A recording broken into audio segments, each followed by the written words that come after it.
What's up, Wacom crew? Secure your tinfoil hats, buckle down tight, and hold on loosely as we soar over the rocky tops of the La Platas on a Rocky Mountain high, get sucked into the vortex of the Four Corner, and settle down snugly at mile marker 420 in beautiful, colorful, freaking cold Colorado. It is Saturday, November 14th, Sunday, November 15th for those of you across the pond and beyond. Welcome to We Are Paradox Media's Late Night in the Rockies. I'm so glad you guys could join us tonight on one of our many outlets. Right now, if you're listening live, you are on Spreaker.com. Otherwise, you can find us on Twitter, Spotify, Apple Podcasts, Google Podcasts, iTunes, iHeartRadio, CastBox, Tumblr, YouTube, SoundCloud, TuneIn Radio, Deezer, as well as Podcast Addict. So tonight I have a treat for all my guys and gals out there. Tonight we will be talking to Vinnie Vineyard and Luke Walker from Wrestling with Ghosts. They have produced their own movie. It's amazing. I got to watch it and I really did enjoy it. I wish I could share with you guys, but it said for my eyes only, so I didn't even share with the kids. But then it said small group, so I'm like, I can do that. I had to watch it first though.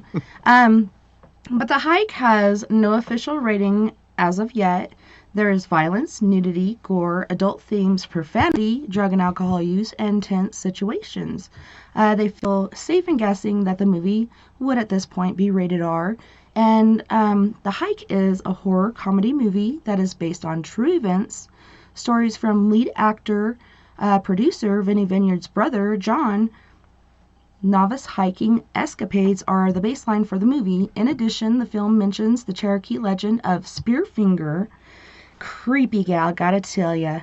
And the four leads in the movie, Candy, Funkmaster V, Big Luke, Travis, they all produce and host a paranormal TV show, Wrestling with Ghosts on Asai TV.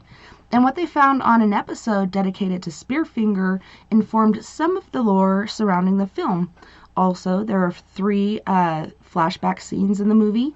And yes, oddly, even these are based on true stories that have happened to either Funk or Luke. The movie is based on East Tennessee, Western Carolina events and lore.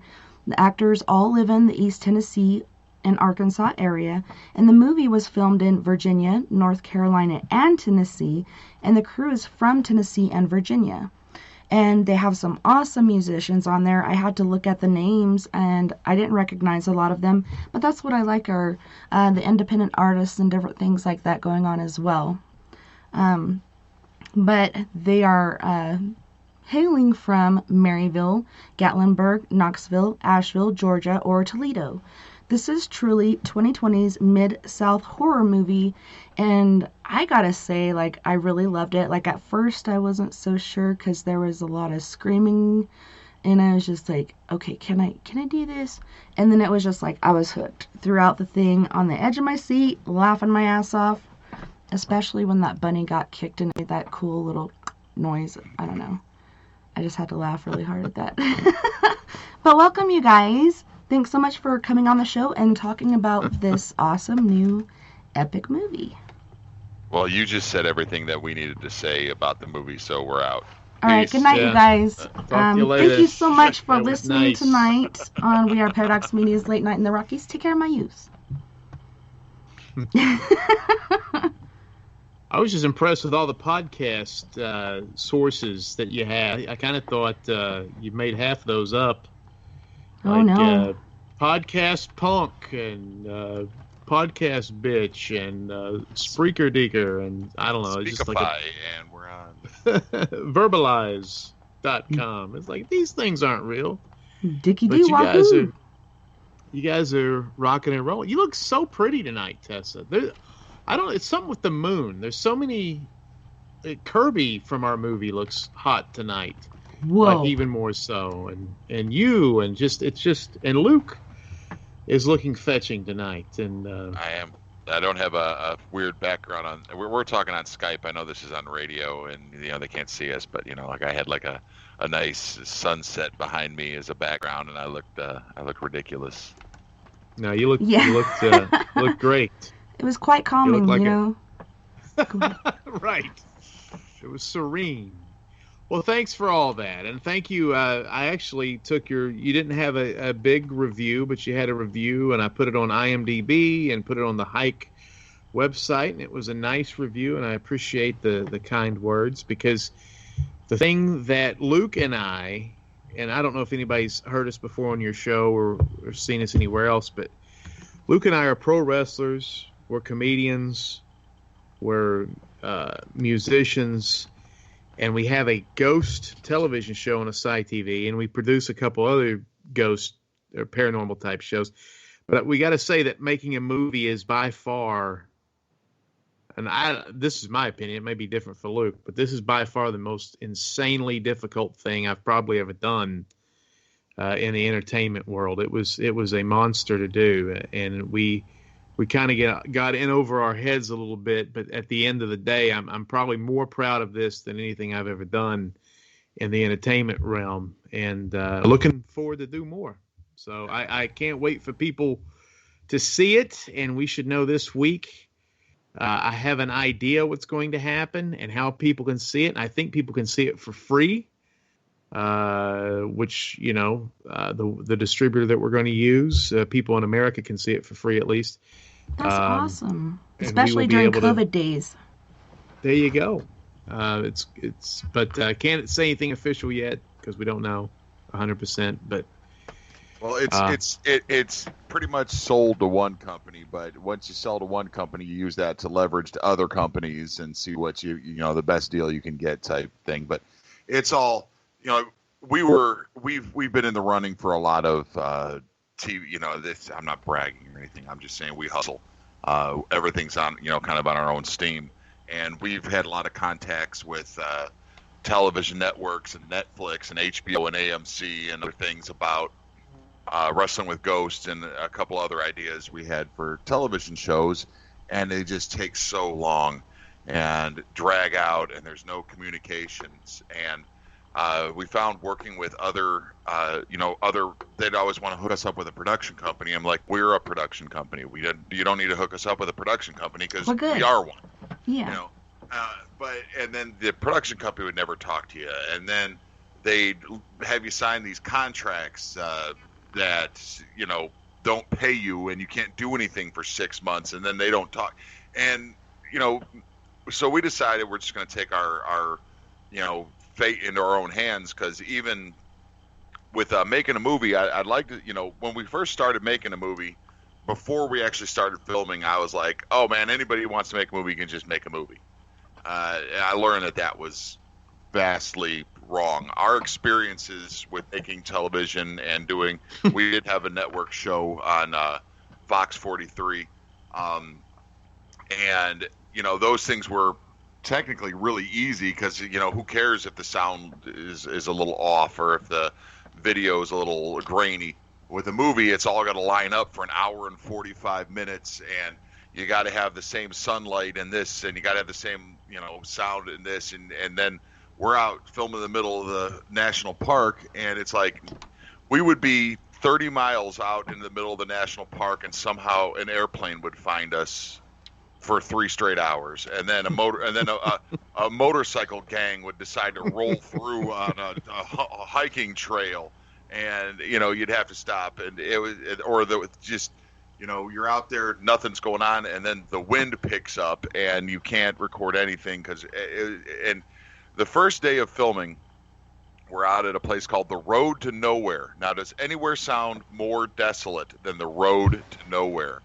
And we're trying to film a 2-minute scene, and it was a nonstop parade of cars that came by, to the point that I almost quit.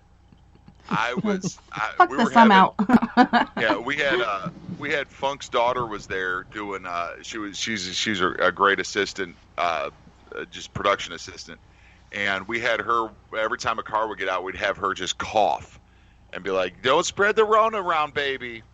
And she would, and then people would leave. But I mean, I'm not a mad guy. I never get mad. But I was throwing shit. I was swearing at people. One of the funniest things I think was, you remember the day. Now I'll give you a little bit of a clue to the movie. This is actually based on true stuff. My brother the first time he ever hiked, you know, he didn't know what he was doing. He was bringing soup cans and giant pots and probably had a 90-pound pack. He had no idea. But the first day he went out with this dorky friend of his that was a, you know, BMX biker like he was. They were out there in Vans and Jams probably. They were not fit to hike.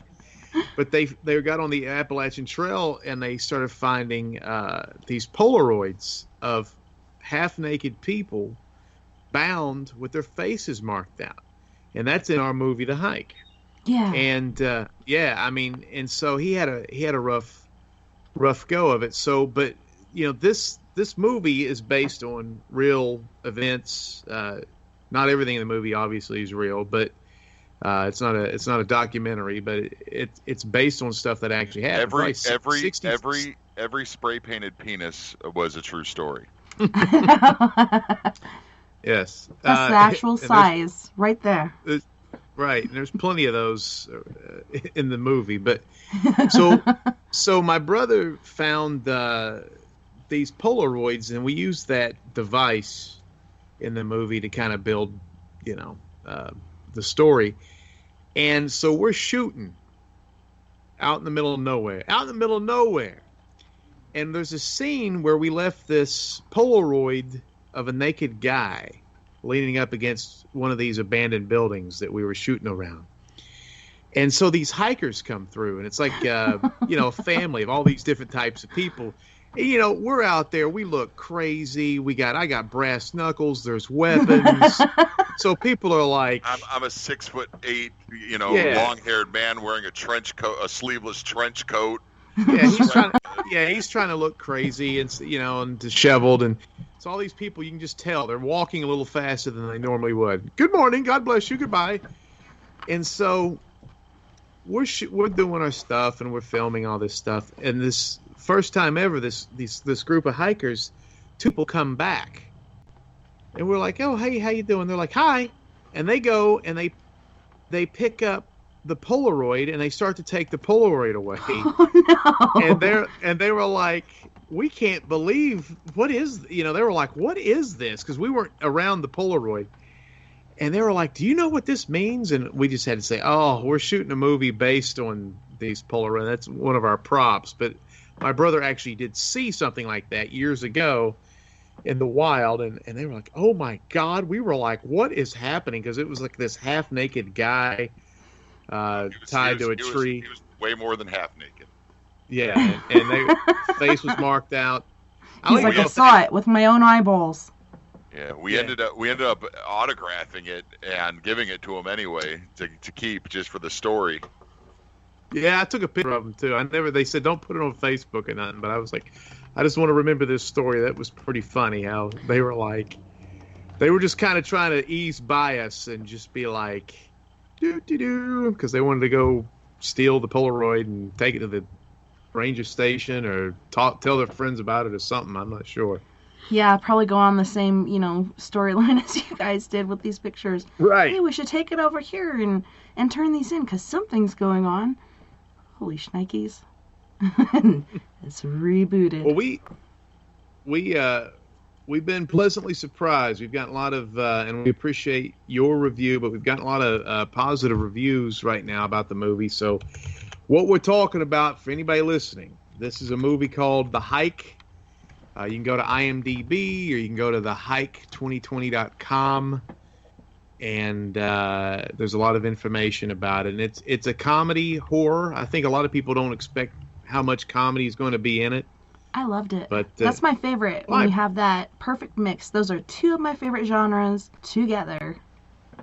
Let's do this. Well, that's I appreciate that, and I like that too. And we used comedy because me and Luke are a couple of idiots. We didn't even want, that wasn't the idea. Like maybe a couple jokes here and there, but as soon as we start filming it turned into a comedy. But we wanted it to be lighthearted.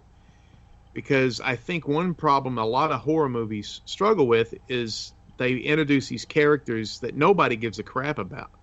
So you watch a horror movie, you're pulling for the bad guy. It's like, I hate these people. These little whiny, stupid morons, you know, kill them off. And so we wanted to introduce people that the audience would care about. And we kind of thought the best way that we could pull that off is making them funny. And I like people that you would know, like, oh, that guy reminds me of a funny guy at work, and she reminds me of somebody that I know, or whatever. And that way you're invested spiritually. And I hope that kind of works for anybody that watches the movie, that you're kind of pulling for these guys instead of waiting for them to die.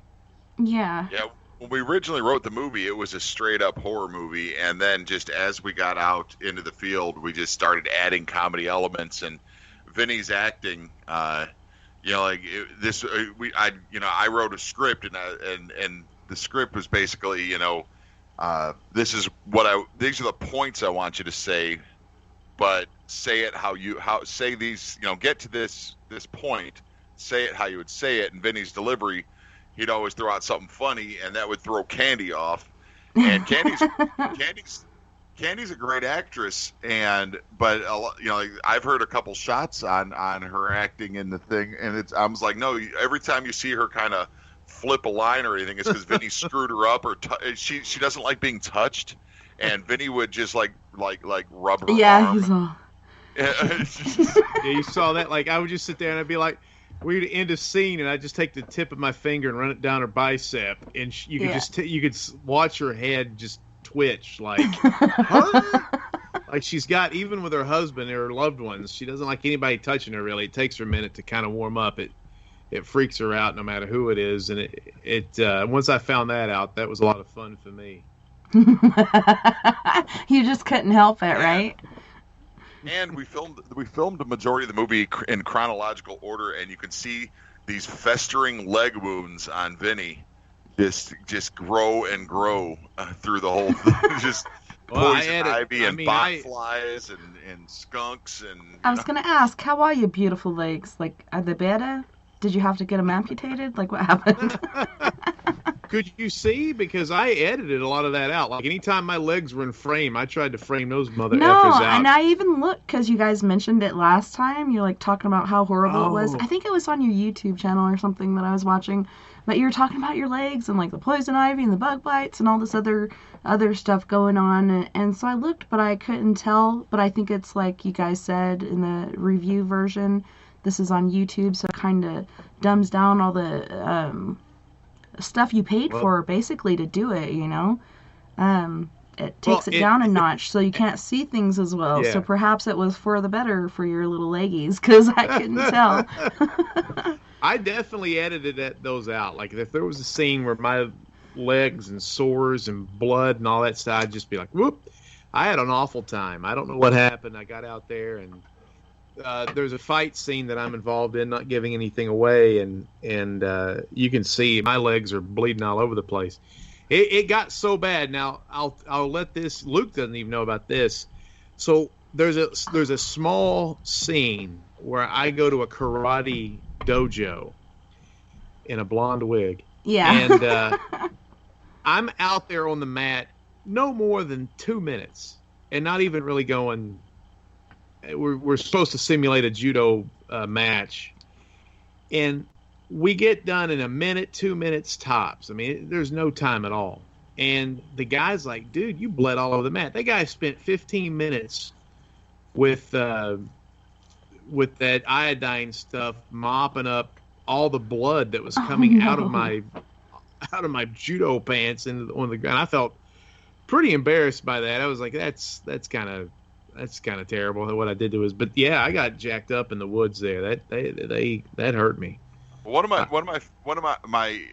kind of Easter egg things that I love about the movie is that all of Vinny's best takes, that acting wise, they were so good they had to be kept in the movie. Also, for some reason, he would fall down, like he'd trip over something, he'd roll an ankle.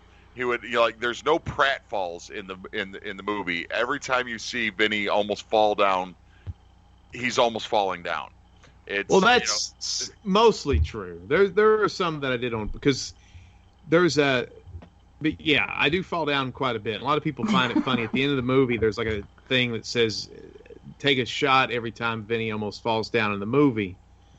and you'll be drunk and pass out. That is true. I did ham it up some, but Luke's right. Probably about 66% of the time, I'm losing my balance. There was There's a take that had to stay in the movie that went a little long. It goes about 4 seconds too long. Right. of you and Vinny and Robin Candy walking away from a scene where they should have ended the scene, but 4 seconds after they're walking out and talking, Vinny like almost sprains his ankle, and he's roll my ankle, and yeah. it's like you have That to totally keep went that in. along with like the whole, the shoes are too tight. Like, oh wow, these are like almost my size, and I gotta wear these. Like, I don't even like the color. Whatever. That was the best cover for him tripping all over the place ever. No, that's not what we were doing with that. This is actually. Why are you tripping, I don't Vinny? know if Why are you tripping? Wait, man, I'm tripping balls over here. What the cool thing about this, and this is me and Luke again. We've made a lot of television, and I'm not saying we're good at it, but we got a little gimmick going, and people seem to like it. So we're fine with whatever people think about it. We're comfortable. Making a movie is totally different because you have no idea. Me and Luke were freaking out. Do we have a 45-minute movie? Do we have a 3-hour movie? There was no way to tell the way that we shot this one. I think now with the next movie we make is going to be a lot more, we'll have a better grasp because, that was our Virgin-esque attempt. But one of the things that we wanted to introduce, Luke and I, was that Candy, or the Robin character and Vinny character, were almost about to break up. And that was the whole reason they were on this trip, was this guy, she's part Native American. She feels really connected to the woods. This guy, Vinny, is from Baltimore. He does not like the woods, and so he's going on this thing because he's chasing her. He doesn't want to lose her, so he's trying to do this. And one of the things that we put in was with the shoes, the shoe thing was the shoes were too big, and Vinny was going to be jealous. Vinny was envious of her ex, or the relationship she had with one of her exes that she kind of always talks to, maybe she's a friend with. We didn't get into it that much. And those shoes were actually his size. Oh shit! And she bought those, and she didn't realize or forgot, and it was going to add into everything. And then when we were watching the dailies, Luke and I, we were like, this couple is a good couple. They care about each other. They're not the same, but there's like a lot of positive, and especially at the end of the movie, she has his back, and it's obvious that he cares about her. So we kind of eliminated that whole strange storyline, or strained relationship storyline out of the movie because it didn't need it. Well, yeah, when you go through something like that as humans, it brings you closer together. When you're basically, in fear for your life, and you're going, even if you're in an accident together, like different things like that can really bring it close. So that's cool. I didn't realize that. You could kind of tell by the way the conversation and such were, and she just needed to get away into the woods, and you're like, yeah, whatever. But yeah, it was awesome. I really love the characters, and like I said, I love your guys' chemistry. Is, I don't know, so natural. You guys went back and forth. I'd love to see all the outtakes, but like you said, you had that one on the end of where you're back up from, when Luke and everybody come in, and you actually did fall down there. Like, that's the only time I think I saw you fall down. Well, no, that went down in legend. Him fall, the end credit scene was something that just it was an ongoing joke, because that happened on like the third day of filming, where and because it seemed like, when you watch it back, it seems like it's a pretty quick scene of him, just like, I'm falling down, and he falls down. But when we were on set, it seemed like he fell down for 10 minutes. And it was like, I'm falling down. Dude, that was a hard bump. I hit hard, but that's when you know you're in trouble. I knew I was falling for probably 2 seconds before I even turned around and looked at Candy and said, I'm falling. And then she's a great friend, where she just got the hell out of the way and let me fall. But yeah, it was, again, the shoes were the culprit. I was in those shoes on a sleeping bag. On a satin sleeping bag. It's all slippery. Yeah, and it's moist out there, you know. I know everybody hates that word. I'm sorry I used it, but it was there was a lot of dew everywhere. And yeah, that got me. And so you got the guy, you know, Scott Lane is in that scene. Scott Lane is a guy who's in The Walking Dead and Spider-Man Homecoming, and he's the guy with the long hair and the jacked up eyeball. He's a really great character actor. Yeah. I was wondering, like, is that thing for real, or is that makeup? Yeah, he's a type 1 diabetic. Holy shit. One of the first guys I ever wrestled was that guy. He's a wrestler too. And I'll tell you something, what freaks you out, especially since I don't know anything about type 1 diabetes, I was wrestling him. He's got a freaking pump that would come out of his body, and he put it in his pocket because he always wore like these, what do they call it? The Hot Topic pants. That was big in the 90s. And so I was scared to death to wrestle that guy because he had a freaking medical pump pumping his blood and monitoring his blood sugar. But yeah, that's an old acquaintance of mine and Luke's, and thankfully I never got ripped out of his body. I don't think. You have to. We're getting sold if we ever go back. We're getting sold if we ever go back to wrestling and stuff. We'll be like wrestling guys with colostomy bags. Well, I would watch it. That was a good training. That was good training for that if we ever wrestle a guy with a colostomy bag. But that eyeball is because of a direct result from his type 1 diabetes. It fucked his eye up. It screwed his eyeball up there. You gotta admit, like, that part of the whole wrestling thing was intimidating and scary too for you, right? You're just like, what the hell's going on here? Yeah, you don't want to rip a guy's pump out. Yeah, you're like, attached to the inside of his body. Trying to rethink your moves. You just kind of like, why is this guy doing this? But when you get involved in wrestling can be an addictive lover. It's hard to get out of wrestling. There's nothing quite like it. Yeah, I miss a lot of that because we you know, with COVID and then just us getting older and doing other things, it's been, you know, we have taken like no wrestling bookings. I've done 2 this year without Vinny, which I gotta be honest with you, I don't like doing. And I got to do with some good friends of mine, but with a guy that was in the movie, or a couple guys that are in the movie, Tony and Michael.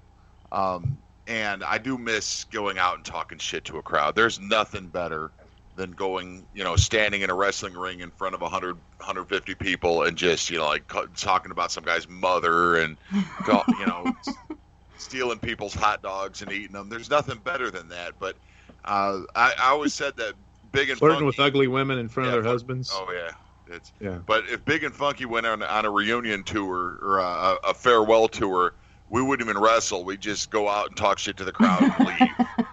Maybe you guys should be the hype crew for people standing in line or something. Well, everybody, you know, me and Vinny don't do death match and, you know, like the bleeding, hardcore, hitting each other with Except stuff. for that one time. But then we make a movie, and we're out in the middle of the woods beating the crap out of each other and blooding each other up and, you know, doing 3 takes of body slams on the gravel, and it was, you know, said we probably did more wrestling in filming the movie and hardcore wrestling stuff filming the movie than we have in wrestling matches in the last 5 years. I know. How many takes did that fight scene take? Like, did you guys have to go quite a while to get all the right takes, or that was about? Was it a 1 and done? That was about 3 hours. Holy shit! Yeah, there was a few take twos, but we're improv wrestlers. They call it calling it in the ring, where like a lot of people will sit backstage and they'll work their matches out from beginning to end. And me and Vinny don't do that. We're just like, you know, we'll be sitting back there talking about titties and talking about, and, you know, teddy bears. Yeah, yes, titty bears. And talking smack to other people and making fun, you know, ribbing on other people. And then our opponents always be like, "What are we going to do?" I was like, "We'll do it. Well, you know, we'll get it when we get out there. We'll do it." So a a lot of that fight scene was like that, where it was just like we had something kind of choreographed ideas of what we wanted to do, but a lot of it changed, based on when you're in a wrestling ring, we like to change what we're going to do and mold what we're going to do based on the crowd and the surroundings. When you're out there in the woods, there's no crowd, so we're like, oh man, that tree is right there. All right, let me, that we got, this asset here we can use. We got this there we can use. Yeah, that's true. That's a lot of people probably be shocked that we didn't really choreograph that fight scene either. There was, it basically was how me and Luke would frame a wrestling match. We had a general idea. We had points we wanted to hit. We definitely the ending had to be something pretty specific, but pretty much it was calling it in front of the camera. I felt bad for the makeup girl that was out there with us for 3 hours. More blood. Yeah. More blood. Yeah. Oh my gosh. Vinny, you got your ass beat. What? I won that fight. What are I you know, talking but about? when you're letting him punch you in the face like that, I'm like, man, where's those Man, brass he's- knuckles? He's Brass 7 knuckles to feet the balls tall. or something. Come on.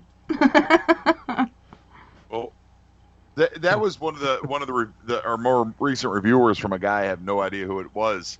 That's one of the things he said is, it was nerdy old man podcast that did a review about us, and they're like, are we watching this? Is this really happening? Like, for the fight scene, because he was like, we go from horror movie to action movie to comedy to horror movie to action movie through the whole thing. And he's, they were like, is this really happening? And said they wanted to hate it, but they couldn't. And that's the best thing we get from kind of like. Now movies. that was Smith's verdict. Yeah, Yeah. That's what the best review get from movie. I'm not gonna say snobs is the right way, but people that film school people and people that Critics. think love cinema and stuff. They will say, I wanted to hate this movie. I should have hated this movie. I couldn't hate this movie. And that makes me happy. That makes me feel that most people, so far maybe 100 people have seen the movie, and I think every one of them has got it. That's understood been what surprising. they And I think understood. it's a lot to do with the chemistry that you guys had. A lot of times actors are hired separately, like they don't generally know each other, they don't have that chemistry. Sometimes you Right. do, but you guys had this awesome, amazing chemistry, and it did pull you in. Like you said, it made you connect with the characters and want them to make it or want them to pull through. Yeah, Well, that's what's funny is me being the antagonist. I find I'm like rooting against myself. I was, I'm watching the movie going, yeah, kick that giant's ass. Wait a minute. I'm the giant. But I will say, and I have never said this out loud, and I haven't said this to Vinny, but every moment that I'm on screen, I absolutely hate it. I do not like my performance at all. I think that I am terrible in this movie. Well, we're trying to sell the movie, so don't say that to people. You can tell that to me. No, I mean, no. Well, some people have said that my acting performance was great. I'm watching it going, that's cheesy. That's dumb. Well, You sound like an And I just have to say, I had to do a replay last weekend because my guest took a nap and never woke up until right after the show ended. Surprise, surprise. But I had to do a replay, and I'm listening to myself because I have to monitor the chat room, and I'm listening to what's going on so I can keep up with everyone. And I hate listening to myself. I'm like, why does anybody listen to this? This is ridiculous. But I think we're our own worst critics. We don't like what we do. We don't like our voice, etc. Maybe Vinny does. I think Vinny does. But us other people, we don't like it. Well, going into the movie, I thought, since I've done a bunch of different acting stuff, and there's some bits that we've done that I was really impressed with my acting, and I'm like, okay, I'm probably one of the better actors in this group. And then watching the thing, I got just knocked out of the water by everybody else. I ended up being like the worst actor in the group of the thing. But what are you talking about? You were fine. I mean, you were fine. I think Travis is the best actor of the four of us, and I'm not a good actor. That's the whole reason I was in that position is because I'm basically myself, I mean, if I was hired to play a homosexual ski instructor with a debilitating disease, I would still be like, hey, get away from my bobalones over here. I mean, I couldn't play. If I was a nun vampire, I'd be like, give me that neck. Come on, give me that neck over here. I'd be the same jerk. Travis has developed into a good actor. I've done I actually had an audition today, which this is a joke I used to do as a stand-up comic, but today I actually auditioned to be the before picture. That's good for your self-esteem. So if you're having self-esteem problems, Luke, if you're feeling bad, at least you've never had to audition. And here's the thing too, I want to be the before picture. So if I lose the audition, I'm not even good enough looking to be the before picture. Oh shit! I'm too ugly to be the before picture. So well, I'll tell you. Oh, go ahead. I was just gonna say you did a great job. I don't know why you poo-pooing on yourself but you did a great job, and the way that we shot that movie was guerrilla style, and some film school people have reviewed it, and they've kind of critiqued some of that, but most of them at the end of the day said, you know what, this thing was fun. It was a feat. All the storylines made sense. There was no real awkward moments. I mean, those are the things that I laughed a lot. I was scared a lot. These things are what is important to me. It's the heart and the soul of the movie. And I'm proud of that.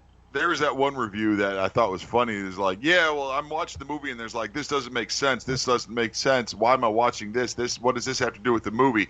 And then, it just ties it all up at the end. Wait a minute. I guess that's a good thing. I was like, yeah. I mean, that's why we put things in a movie, so we could tie them up at the end, buddy. And it's just, there was a lot of the reviews. I said every review has been positive.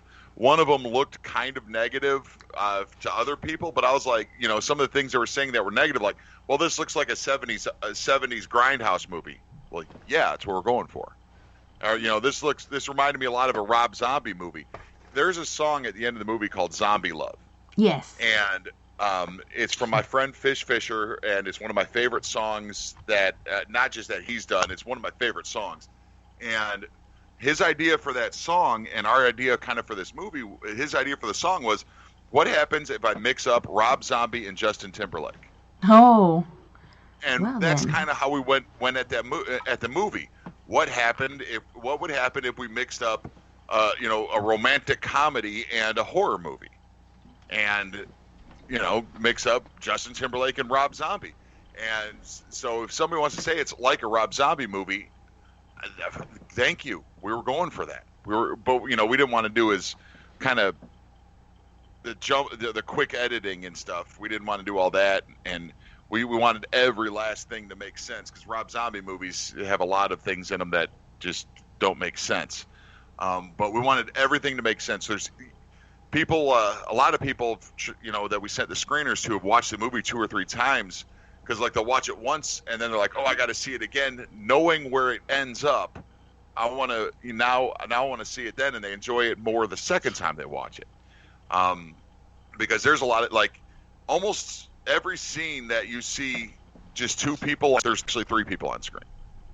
There's some in the background. Yeah, that's something we haven't talked about a lot on a lot of these things, is that, and I don't want to cut you off, but you're right. There's, I just want people to understand, there's actually almost in every scene.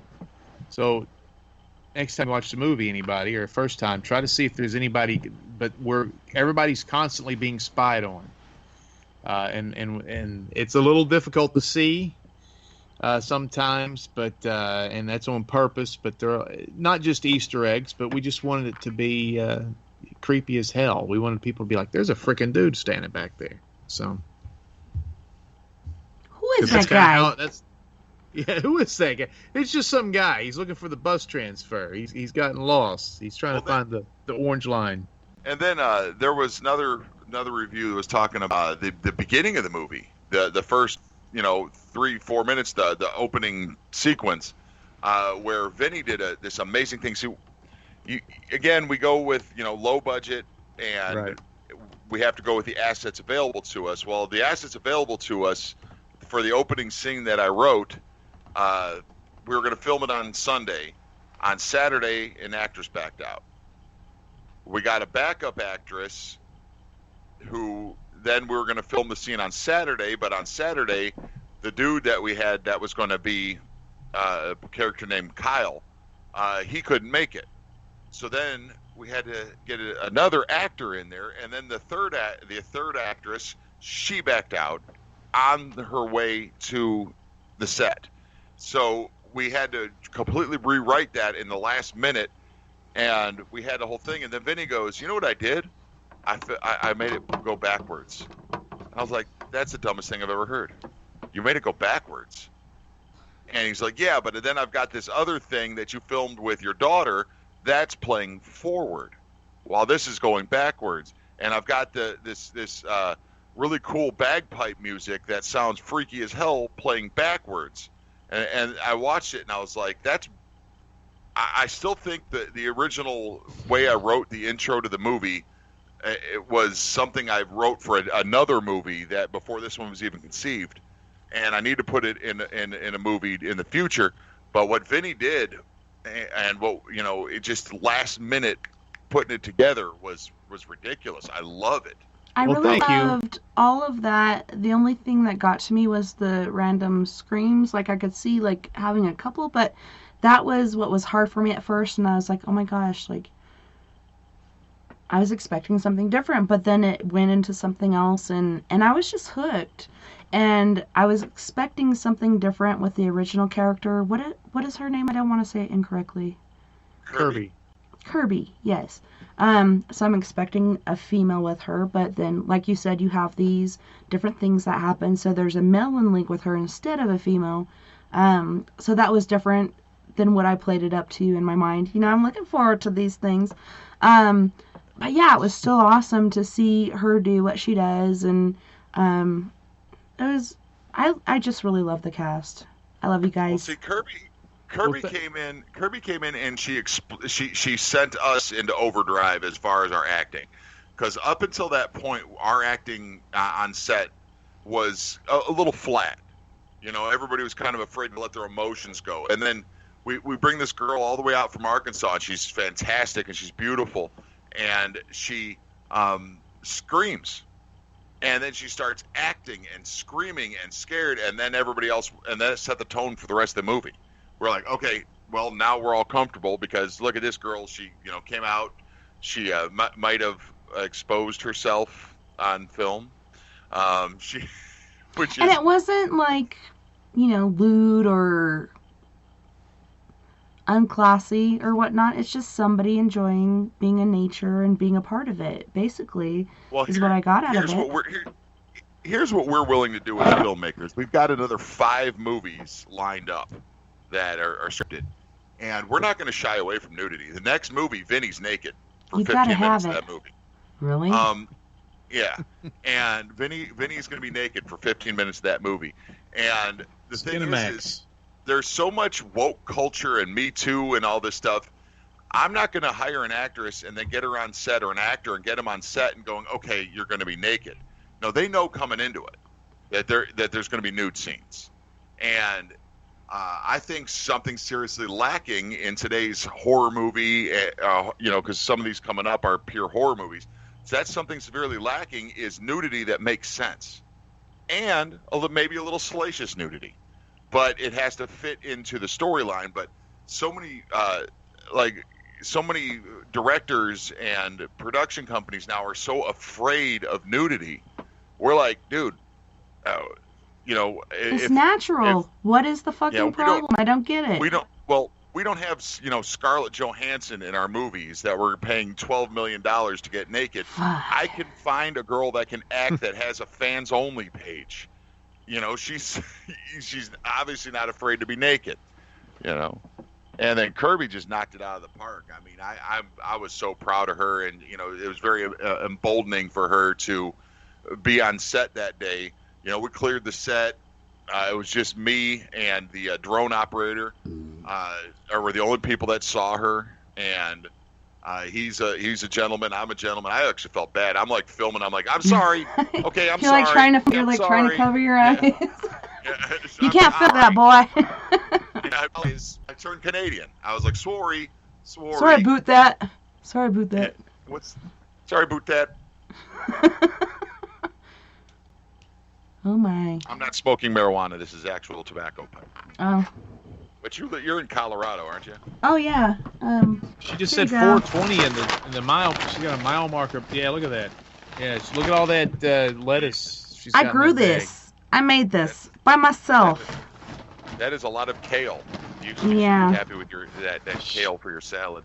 Now, I got a lot more I do think too. it's funny. I saw something on Facebook right before we started here where there's a picture of a straw snorting up cocaine, and they said one of these things is illegal in Oregon, and it's the straw. I was like, that's weird. Has to be paper. That is really funny. We're just in a weird time. Yeah, that cocaine and crack and meth are illegal in Oregon, but straws are illegal. Well, as a libertarian, I'm all about it. But why is the straw illegal? It just doesn't make sense to me. Things should not be illegal, because when you create a law, you create a criminal. So things, unless they're atom bombs in the hands of crazy people, things shouldn't be illegal. Well, it really comes down to things have to be illegal because people are scumbags and they throw their straws into the rivers and just drop them on the ground and they get stuck in turtles' noses. Yeah.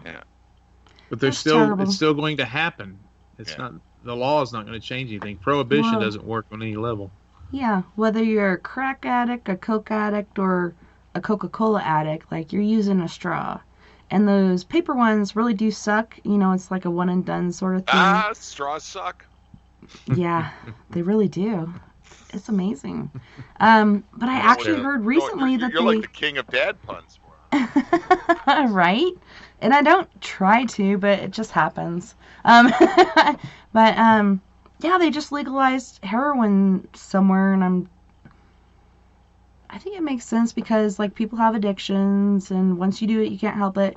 Out of all the things that my uncle told me never to try was heroin, so I've never even thought about it. I've had friends that were heroin addicts, and it wasn't good. It's so addictive, and I don't even get it. But yeah, like you said, to have a crime against it or a law against it, it just makes it worse. You're going to take it away. They're going to find other ways to do it, like the black market, which is why a lot of people are dying now because of the fentanyl and other things that are in these certain drugs are killing people. If you just let them have it in its natural state, it'd be all good, I suppose. It happens in a lot of countries, but I think the biggest point of legalizing it and having it sold at pharmacies and places like that is portion control.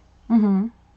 You're given a proper dose instead of people just guessing what their proper amount of Drano from under their sink mixed with however you make meth. Figure that this is the right one. Yeah, this looks good. I'll just do all this meth. Well, I think it's more to do with are people who are addicts, are they criminals? They're sick. They got a problem. The answer is not jail. You put somebody in a jail and then all of a sudden they're in this criminal element, and then they learn how to be a criminal. Institutionalized. Yeah, and what happens with criminals? I mean, once they get in there for so long, they can't function on the outside. So you're not helping anybody. If you're a nonviolent drug offender, you need help. You don't need to be in there with a bunch of gang members and pedophiles. What you're missing in that argument is, as a former police officer myself, everybody listening has to drink. I mentioned that I used to be a cop. As a former police officer myself, there almost probably 75% of the crime I dealt with that didn't have anything to do with drugs were still drug related.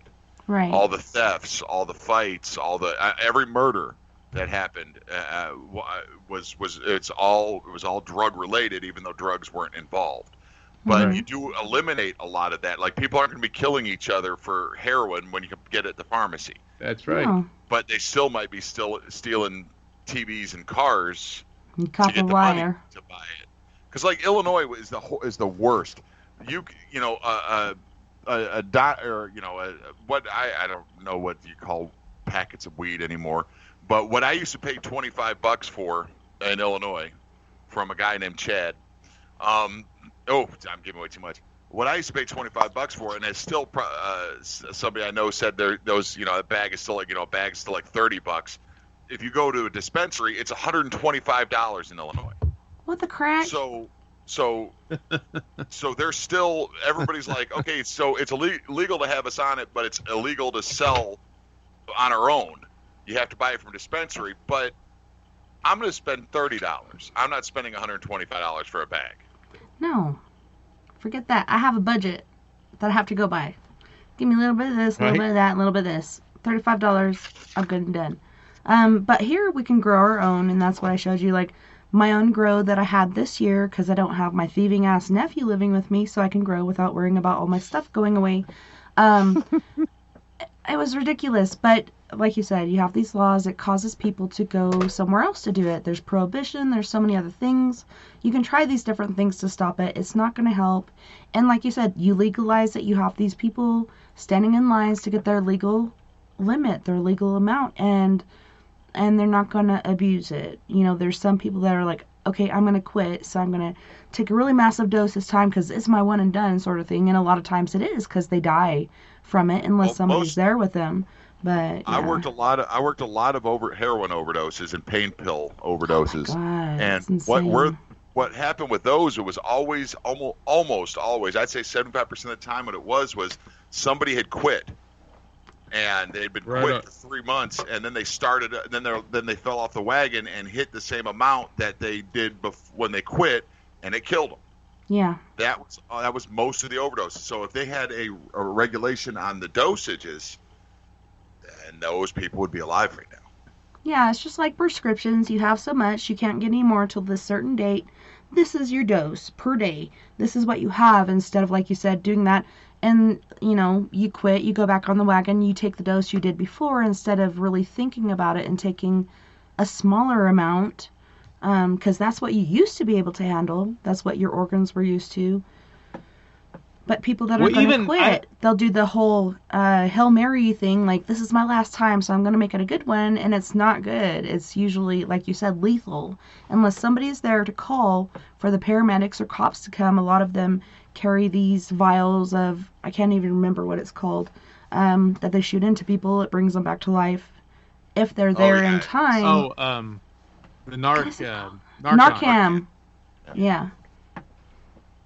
Well, if it's legal, you're going to eliminate the criminal element. That's what happened when they tried to make alcohol illegal. It created the mafia, essentially. So, I mean, all this crap when they're talking about projects being rough and blah blah blah and all this, that, and the other. I mean, you're gonna clean up a lot of areas if this stuff is legal. Listen, if you legalize drugs, people aren't going to be like, oh, I can go buy heroin now. Nobody's going to do that. I've always wanted to try heroin. It looks so glamorous. Nobody's going to go out and do that. What you're doing, though, is you're eliminating the criminal connotation.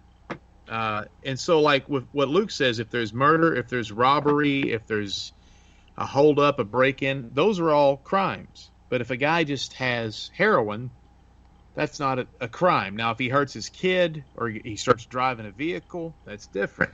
But if he's at his house and the kid is not, being neglected or whatever, or if he doesn't have to, if there's no, if the only thing he's hurting is himself, who gives a damn? Let the guy kill himself if he wants. One of the things, put him in jail. One of the other things people throw out is, well, the cartels will get more violent if you cut off their supply and demand chain. And one of the things they don't realize about the cartels right now is most of them are finding that they are making more money. They were shipping, cocaine and stuff packed into avocados. Now they're actually puppies a lot and of the kids. Cartels. Well, yeah, but now most of the cartels are realizing that they make more money shipping avocados. Mm-hmm. And they're going, they're like in Chicago. If you go up to Chicago, you'll find a bunch of like Rizzo Fords and Janella Bread Company. those used to be the mob families who realized they make more money actually with a bakery and a car dealership than using those as places to launder money. You know, it's like Dr. Evil. You know, we made $4 billion off of Starbucks last year. Well, I want $1 million. You know, it's the same thing. Those criminal enterprises all have supply chains, and they're going to fill it with something else. And right now, thank God, they're filling it with avocados because, man, I love me some avocados. Oh, they're so good. Especially when there's cocaine inside, right? Yeah, I love that. I love the smuggled in the butt, the coyote avocados. It's just And got I that will certain tell you- tang, you know? One of the funniest things to come out of the last those debates was that people thought when Trump said coyotes, he was actually talking about the animals. Right? And I love when people just start railing about something and they're wrong. It makes me laugh. Oh, You know, they're like, he's like, the coyotes are bringing kids over. Like, how's a coyote going to carry a kid? I was like, they grab him by the head and they carry him over. Yeah. Oh, goodness. Well, on that note, you guys, we do have to go to our first musical break. On this break, we have Mystique featuring Beauty and the Beast with If I Slip. We have Mr. Cellman by, it says Endonese, but he's actually got a different name. What the crack? How do we get Spaceman Jones and the Mothership in your rotation? Oh. Spaceman Jones and the Motherships did the song during our mushroom trip in the movie, and man, I love that song. It was so awesome. I was so into that scene. And I have to ask when we come back, did you guys really take those mushrooms? There's a story behind it. There's a story behind it. It's so convincing. I'm like, oh my goodness. Did she actually dose him? Or like maybe the director has done mushrooms and knew what Don't it looked let like. it. We'll talk about it here a little bit. Okay, so we got holy shnikes, I'm lost. Mr. Brick Casey with Mr. Selman. We have Future Plan with Mocha Tea and I Want It All by Mystique. You guys don't go anywhere. We'll be right back after this musical break. Yeah. Oh yeah. I got dreams and ambition, I'm ready and I'm willing, I'm meeting this competition. You don't wanna be my dinner. The whole shift changed when the music bang. Love the look on their face. I got dreams and ambition, I'm ready and willing, I'm meeting this competition. You don't wanna be my dinner. The whole shift changed when the music bang.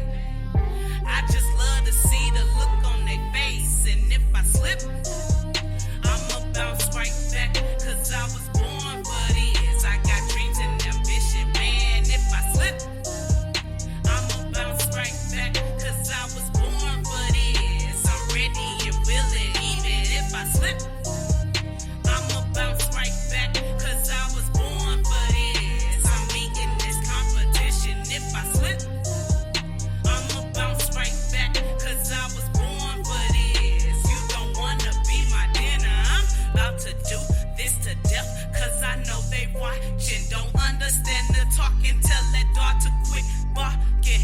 I'm an entrepreneur, so correct when you talking.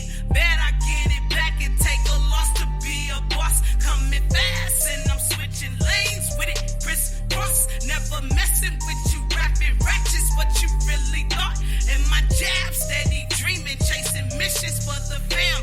Understand I'm flowing lands from the Milwaukee brand. Thought you knew you can't wear my shoes, not do what I do.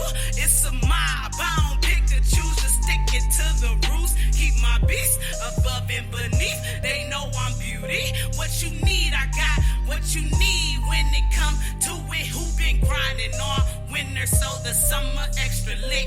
I've been in and out the booth trying to weigh up my greatness. It ain't no time to play with it, and if I slip, I'ma bounce right back, cause I was born for this. I got dreams and ambition, man. If I slip, I'ma bounce right back, cause I was born for this. I'm ready and willing, even if I slip, I'ma bounce right back, cause I was born for this. I'm meeting this competition. If I slip, I'ma bounce right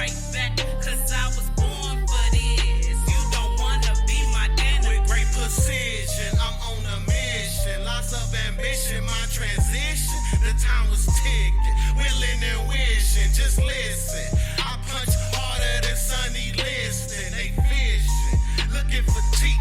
It look like Lipton. They tripping. I am the king. Who's competition? Collisions. Conclusion is I'm in a position. Lifted, transcending me on that comprehension. Time to hang it up. Swaggerific, the lynchman. You know how this goes. Just follow the street codes. We make it look easy like we putting in cheat codes. Beauty and the beast is in beast mode. Haters on the sidelines, I tell them to keep score. I go crazy on the beat, tell Spaz to keep it low. You know Mystique close with a toaster, you won't toast. And if I slip, I'ma bounce right back, cause I was born for this. I got dreams and ambition, man. If I slip, I'ma bounce right back, cause I was born for this. I'm ready and willing, even if I slip, I'ma bounce right back, cause I was born for this. I'm meeting this competition. If I slip, I'ma bounce right back, cause I was born for this. You don't wanna be my dinner,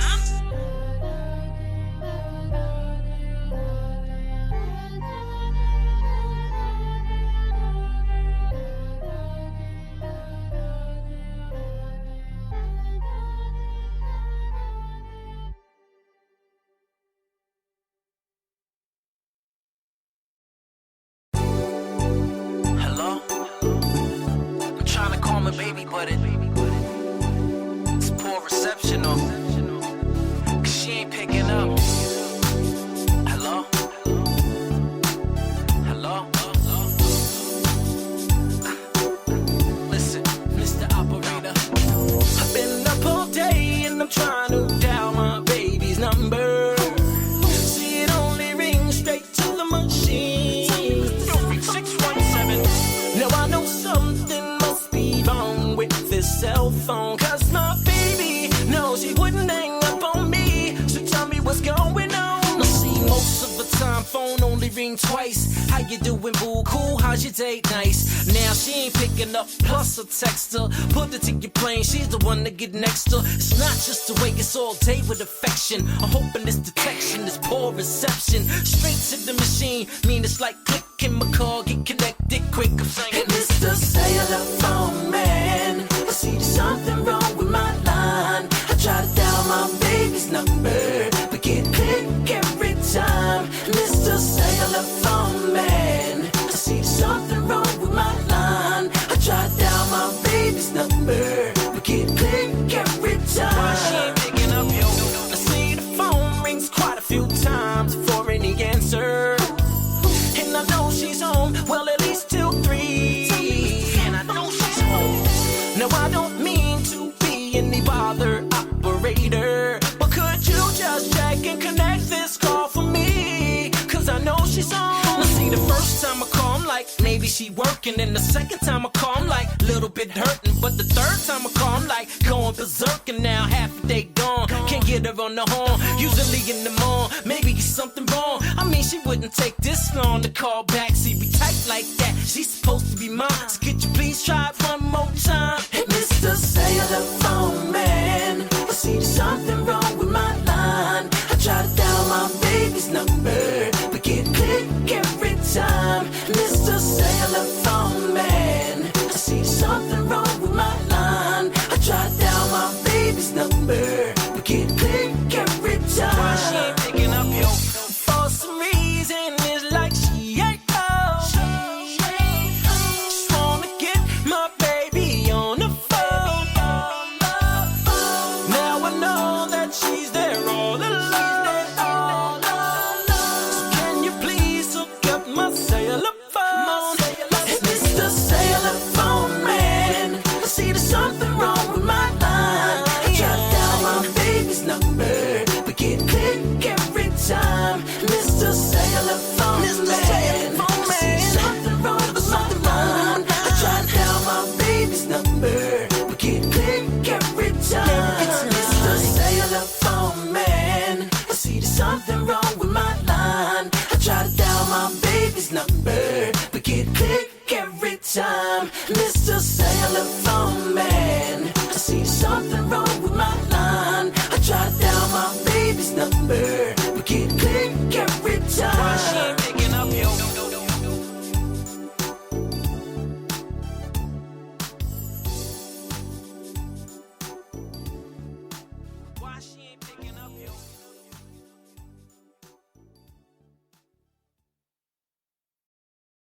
Mocha T, let's get it. Future plan is to get you, boy. You all that I think about when I get you. I'ma treat you right, keep you close to my heart. Future plan is to get you, boy. You all that I think about when I get you. I'ma treat you right, keep you close to my heart. Future plan is to get you, boy. You all that I think about when I get you. I'ma treat you right, keep you close to my heart. Future plan is to get you, boy. You all that I think about when I get you. I'ma treat you right, keep you close to my heart. How could you love a man who never been loved? How could you show him something he so used to lust? I know I'm young, but I know I can be the one. If he open up his eyes and know I'm the one he can trust. Support and good loving is all a nigga need. All that bullshit niggas give you is a test to see if you'll leave. And if you leave, you are not a strong queen. Cause a queen will stay still, pray and be there for her king. Future plan is to get you, boy. You all that I think about when I get you. I'ma treat you right, keep you close to my heart. Future plan is to get you, boy. You all that I think about when I get you. I'ma treat you right, keep you close to my heart. Future plan is to get you, boy. You all that I think about when I get you. I'ma treat you right, keep you close to my heart. Future plan is to get you, boy. You all that I think about when I get you. I'ma treat you right, keep you close to my heart. I love the way he carry himself, I love his swagger. He had me at happily ever after. No fairy tale, this man I really wanna capture. A peek at you, got my heart beating faster. No road runner, but you got my mind racing. Still can call you up and don't know what to say.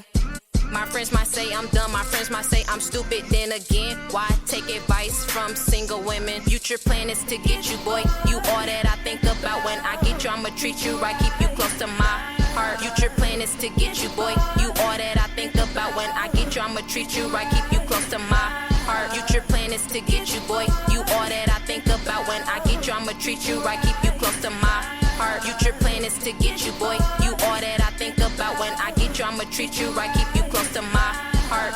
Let's create a kingdom and have a Prince Wednesday. Build an empire, a dream I desire. Like Candy Crush on the Monday, got butterflies feeling funny. Blunt out the blunt, can't get no higher. Like a fiend who needs sexual healing. Boy, bless me with that business. You're my teacher, you get my undivided attention. Boy, would you come my way and answer a simple question?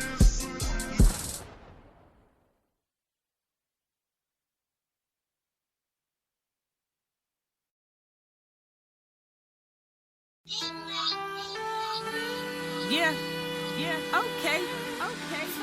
I want it all. Even if you stepping out of bounds, keep ballin'. I want it all. Diamonds and cars, building big yachts, close up the stars, buying the bars, own it is ours. I want it all, big or small, no more of a downfall. I want it all. I want it all, I want it all. I could sign your baseball. Money making it rain fall on a big mall. Owning the whole block, driving to the mailbox. Cruising in my yacht, I gotta get up out this box. I want it all. I always knew that I would be rich, don't doubt for a minute. Speaking to existence, hoping and feeling to give away $1 million. Just be chilling in the tallest building. Say hello to the mission and vision with me. Hello. Watch cost about 150 Rolex diamond luxury sitting next to Movado, motto cocky before the arrival. Lamborghini with bass high, I could hear it all. Sit back, sun roof up, is the stars. High performance car, super saloon, exclusive rims spinning hard. Always wanted to build a park, obstacles to enter. A lot more for the kids, recreation centers. I want it all. Red bricks, cream coated, painted marble fountain as I pass. Walking the stone path, heated pool, home theater for all of my family. Wanna do it for my city. Can't wait to see the chandeliers hanging from the ceiling. I want it all. Diamonds and cars, building big yachts, close up the stars, buying the bars, own it is ours. I want it all, big or small, no more of a downfall. I want it all, I want it all, I want it all. I could sign your baseball. Money making it rain fall on a big mall. Owning the whole block, driving to the mailbox. Cruising in my yacht, I gotta get up out this box. I want it all. I'm inside of a dungeon, life involves repercussions. Convinced that consequences leave me boxed up, feeling suction. How could this bad mistake have me thinking ways to escape? Catching the case, wanting it all has been replaced. Look at a cellmate face, I know they can't relate. I know trust in the soul, heck no, This ain't a place where my food is cold on my plate. It ain't no breaks, it's a time to concentrate. Watching my back, got stabbed by too many snakes. 2 times dragged against the bars is a rude away. Mind race, body cold, hard to embrace. The situation made me think, why did I miss that? Hey, and common sense of being solved in so many ways. During the problem thoughts, I forgot I want it all. Forgot I had a dream to rule it, forgot to remember that all my fans had a bra that I can have it all. I want it all, staring at the walls, walking down the halls, wait for my collect call, supposed to be at a concert hall. Instead, I want it all behind bars, can't reach for a star. It's a fear, I want it all. I want it all. I want it all. I want it all. I want it all. Diamonds and cars, building big yards, close up the stars, buying the bars, on it is ours. I want it all. I want it all. Big or small, no more of a downfall. I want it all. Diamonds and cars, building big yards, close up the stars, buying the bars, on it is ours. I want it all. I want it all. Big or small, no more of a downfall. I want it all. I want it all, I want it all. I can sign your baseball. Money making it rain fall on a big mall. Owning the whole block, driving to the mailbox. Cruising in my yacht, I gotta get up out this bodice. I want it all. Mystique, mystique, mystique. Welcome back, and thanks so much for joining us tonight on We Are Paradox Media's Late Night in the Rockies. We have Vinnie Vineyard, aka Funk Master V, and then we have Luke Walker, aka Big Luke. Welcome back, you guys, and thanks so much for coming on tonight and telling us about your epic, amazing movie. Well, now, if anybody is confused on which is which, I'm Big Luke. I'm the one with the manly, deep voice. And Vinny's the one, Funk Master V's the one with the squeaky little girly voice. What? Luke is the one that is constantly negative about everything that he should be happy about. That's especially the one ranch dressing. Hey, you could lean forward a few more times into that camera if you want. We're not complaining at all. Now, I think me and Funk are both kind of in like a little bit of negative space because we're selling a movie that we made. It's hard, man. The motherfucking Rona. Rona got us all down, man. We've been through this process so many times with other stuff that it's just like it's this hurry up scenarios that gets me kind of just aggravated. Because I'm all right. I agree with Tessa. I think there's, the weird thing is that we do all this paranormal stuff, Luke and I, and we made a horror movie. And like Halloween, we were supposed to get together and do some sort of live wrestling with ghosts on Halloween, do a live broadcast where we do these sensory deprivation experiments and stuff. And it's just, there's just the festive is just out of this year. And I saw a meme the other day. Valentine's Day was on a Friday. Christmas is on a Saturday. Halloween was on this was supposed to be the best year. Everything was on New Year's is on a 3-day weekend. It was supposed to be this was supposed to be the coolest. And this is the crappiest year. It's been hard to stay motivated and happy. The thing that I'm happy about is the fact that we actually, me and Luke and our friends got together and did something productive that I'm proud of and I think is pretty good work. And looking back on, we made a movie that's an hour and a half. It's not like 40 minutes or a short or something. It's a freaking movie, and the thing that cheered me up is all of these people from all of our walks of life. Like from when I ran for governor, a guy that voted for me found when I was running for governor, his daughter came and did our makeup, and all the people that we know from music, from when we did music, volunteered and lent. There was a guy he had a panic attack doing this fight scene score. Because he was worried that he was just so nervous about getting it right. But if you watch the fight scene at the end of this movie, the music is going on with everything that's happening. I mean, when he's punching me, it's going on the one, and it's really impressive. But Spaceman Jones and the Motherships did the mushroom scene, and the opening scene is Candy's own band. The opening credits in the cave is her. Well, and band. I love that. I love when the Spaceman Jones turns into a death metal Summoner's Circle song, and then Summoner's Circle shows up in the movie.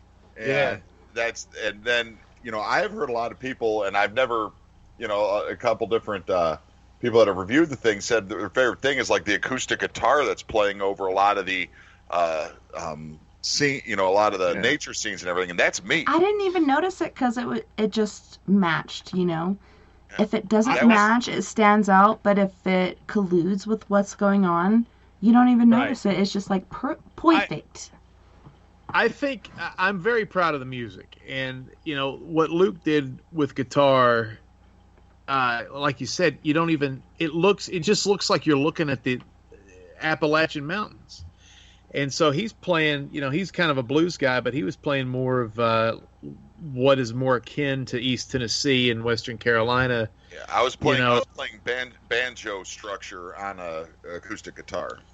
And so I think that's neat. And, the other cool thing I think, if we're going to talk about music, is Irish. I was in a band called Flipside Runner. And there was Celtic music uses Mixolydian mode. And people in our neck of the woods love Celtic music, Irish music. People in East Tennessee love Irish music. Yeah. It uses this Mixolydian mode, but Mixolydian is also in bluegrass. It's also in southern rock. It's very prominent here. So the opening scene is Celtic music. So when you're looking at these lush green trees and we're playing Celtic music, I think it fits because it sounds southern, Southeast American, or whatever you call it down here, Appalachian. Even though it's from Ireland. America. That's exactly right. And all of these bands and musicians are from the area. So even though they may be different genres, I think there's a little bit of flavor with all of them that is a little southern. So the whole movie is instead of there being people from all over the world, it's pretty southeastern, and that's kind of something. Even though Luke and I are not from the South. But we've lived here most of our lives now. We're getting right. ready. I mean, we choose to live down here. We love it down here for the most part. But it's a southern movie, and I think there's a lot of things have been praised about the movie with some of these early reviews. But one thing everybody has said is like, we can't believe how good the soundtrack is. And one of these days, when I get enough time, I'm going to put together our YouTube channel, which is Big and Funky Productions. I'm going to put like a playlist of all the songs, so people can, I don't know, if you're working out or whatever, you can listen. But they're all great stuff, and there's like heavy metal and hip hop and Luke's acoustic guitar and swamp rock and. Yeah, I was going to ask you, like, do you have like 15 to 30 minutes of music that I could do on the show? Because that would go along with the soundtrack of the show that you guys did, but it was too soon. It was only like an hour before the show, and I didn't want to put that on you. It just occurred to me then, but yeah, that would have been awesome. Yeah, well, let's just start over. We'll redo it. Let's rewind. We'll redo the whole broadcast. Let's do the Scooby-Doo ending. Yeah, I don't want to brag or anything, but like I made sweet love to the guy who played guitar in that. Oh yeah. It was me. So I don't know. You're. I would brag about that. You're kind of a catch to some of these older ladies. There was that one scene with the pipe and the bulge. I was like, oh my God, is that real? Is that a rolled up sock, or is that real? No, I will eternally be grateful for Funkmaster V showing off my junk. Yeah, I was like, what the crack over? Like, I had to reboot. I don't even look. I know I'm not gay because I didn't even know it until he told me. Well, it's like I was boobies like, for you guys, you know. The package for us, you know. That's what I was watching through an earlier cut of that, and I didn't want to say anything because I didn't want you to edit it out or anything. I was like, man, look at the size of my ding dong. What's going on? Yeah, I was like, that ain't even at attention. That's cool. With the pipe and all. I really took you seriously then. I was like, this guy's serious. I'm just kidding. This guy's serious. He's got huge balls.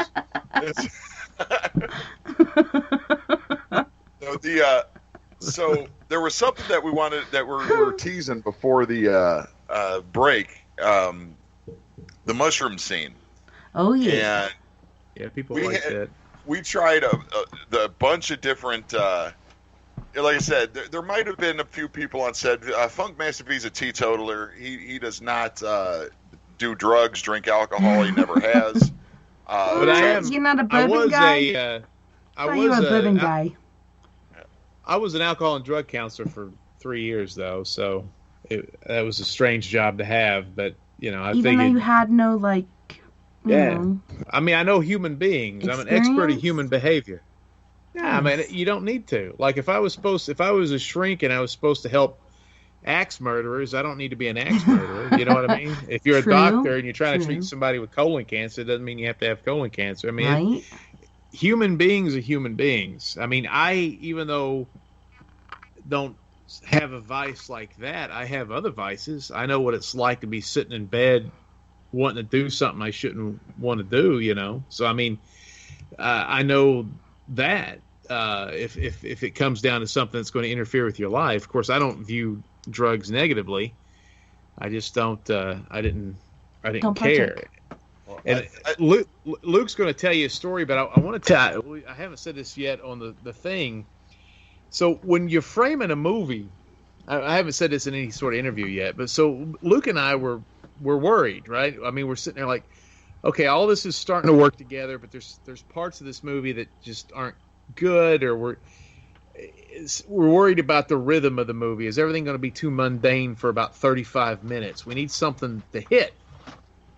And so I was talking to Luke, and I said, you know, the movie 187 Hours, or whatever the name of it, I don't know what the correct denomination is. I said, it's basically a guy stuck in a rock.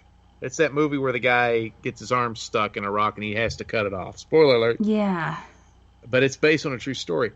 But in the beginning, there's that cave scene where he jumps down, and there's these two hot chicks, and they jump down this giant rock, and there's like a cave pool, and and I was like, I want something like that on our budget without killing anybody. I want something that kind of grab you in the beginning of the movie. And so Luke and I were like, God, what can we do? You know, we were sitting there trying to think about, we had a cliff scene, which we actually used, but,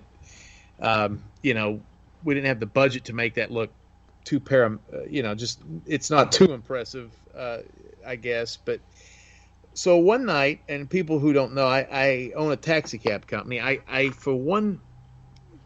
For some reason, I go to Waffle House like 4 a.m, and I'm eating by myself, and this guy goes, I need a taxi. He's talking to the cook, and I'm just sitting there like, huh. And he's got to go pretty far. And I said, well, where do you need to go? He tells me the city. I quote him a pretty good price, which pays for my meal and then some. And he goes, I'll do it because my car is broken down. Well, I get him in the car, and he's actually a Native American. And he starts talking about using hallucinogens to connect to his inner self, like DMT and peyote, sebacillian, and stuff like that. And he was telling me about how he was an atheist until he started doing DMT, and is it sebacillian or something like that? One of the Sebacillian? Yeah. Thank you. Yeah. And so and the next day I called Luke. I was like, we got it. We're going to do a mushroom scene. I said, we can do all sorts of cool visuals and blah, blah, blah. And it's turned out, so we put that in there. And we had a lot of great ideas. Candy came up with this human sacrifice scene. We lucked into a couple comedy scenes. Luke directed a couple things.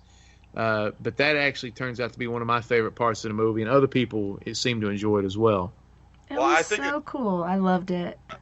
And I was like, so did you actually do it? Because, like, if you had never done it, and I knew you were a person that does not partake of many things, so I was like, did he actually do that? Is that why he's, like, all laid back? Because when I did it, I was smiling a lot, and I went to walk out of this RV, and the stairs were not kicked out, so I just, like, walked to step on the step, and then I face planted and stood up and laughed and couldn't quit smiling, you know. It's all good. I'm still alive.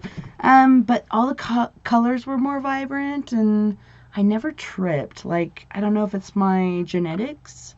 I don't trip. I just see colors vibrantly in somewhat of tracers. It affects everybody different, and I hadn't done mushrooms since the mid '90s, but I remembered what was. So directing it, I was like telling Vinny, just go with this, go with that, and Candy kind of knew what to do. Not going to say anything about her, but my idea was we needed to all get together out in the woods at that cabin and do mushrooms, and I just couldn't get any because we filmed in August, and mushrooms really don't come into fruition in the cow poop around here until October. So I just couldn't get any, but I don't think anybody would. I might have done them, Candy might have done them, but Travis and Vinny wouldn't have. But I thought that would have been a fun idea just to get out there, just so we all kind of, because I like to that perspective. To me, making a movie, and with this one especially, this movie is taken from a lot of people's autobiographies. Right. I'm also a songwriter. And every one of my songs, even if it's not about what I'm singing about, it's still an autobiography. And I don't think you can really tell a great story unless you're telling a story that you intimately know. And so that's kind of, I was like, we should do mushrooms. But selfishly, I just thought it'd be fun as hell for a bunch of 45-year-old dudes to be hanging out in the woods at night. For sure. That's terrible to me. 45-year-old dudes at night. Sounds like a train wreck. Got to get some girls in there. So yeah. No sausage fest. Right. That's no fun. That scene was fun, and editing it was fun to experiment with how to make that look. And I did several ideas, and some of them sucked, and some of them were okay. But I think we all enjoyed how it ended up looking like at the end, and the first cut of it, you used so much color on it that it was too much. It's like a cartoon or something. Like it looked like Barbarella or something. Like it was just too. It was crazy. Looked like Flash Gordon was going to fly in on that the green screen and shoot lasers at us. Yes. Well, that was the description that Vinny used. Like, we're going to be shooting laser beams out of our fingertips and all kinds of crazy shenanigans. Yeah. Tonight, baby. I'm still trying to get mine to work. It's not working yet. You got to believe. You got to believe. Got to do, laser tits. Remember back in the 70s, they had this whole thing in Playboy. It was laser tits, where like they would put. I don't know anything about that. Is that real? There was like 3 straight months where like every single thing had, after Star Wars, every girl it looked like they had lasers shooting out of their tits. It was laser tits. Wow. I've never known that. Hold on a second. Do you spell I laser never with saw a that Z or either. an S? With a Z, laser. I used to peek at my dad's Playboy magazines from the late 70s to the late 80s. So yeah, I never saw the laser tits. Yeah. There was there is one here.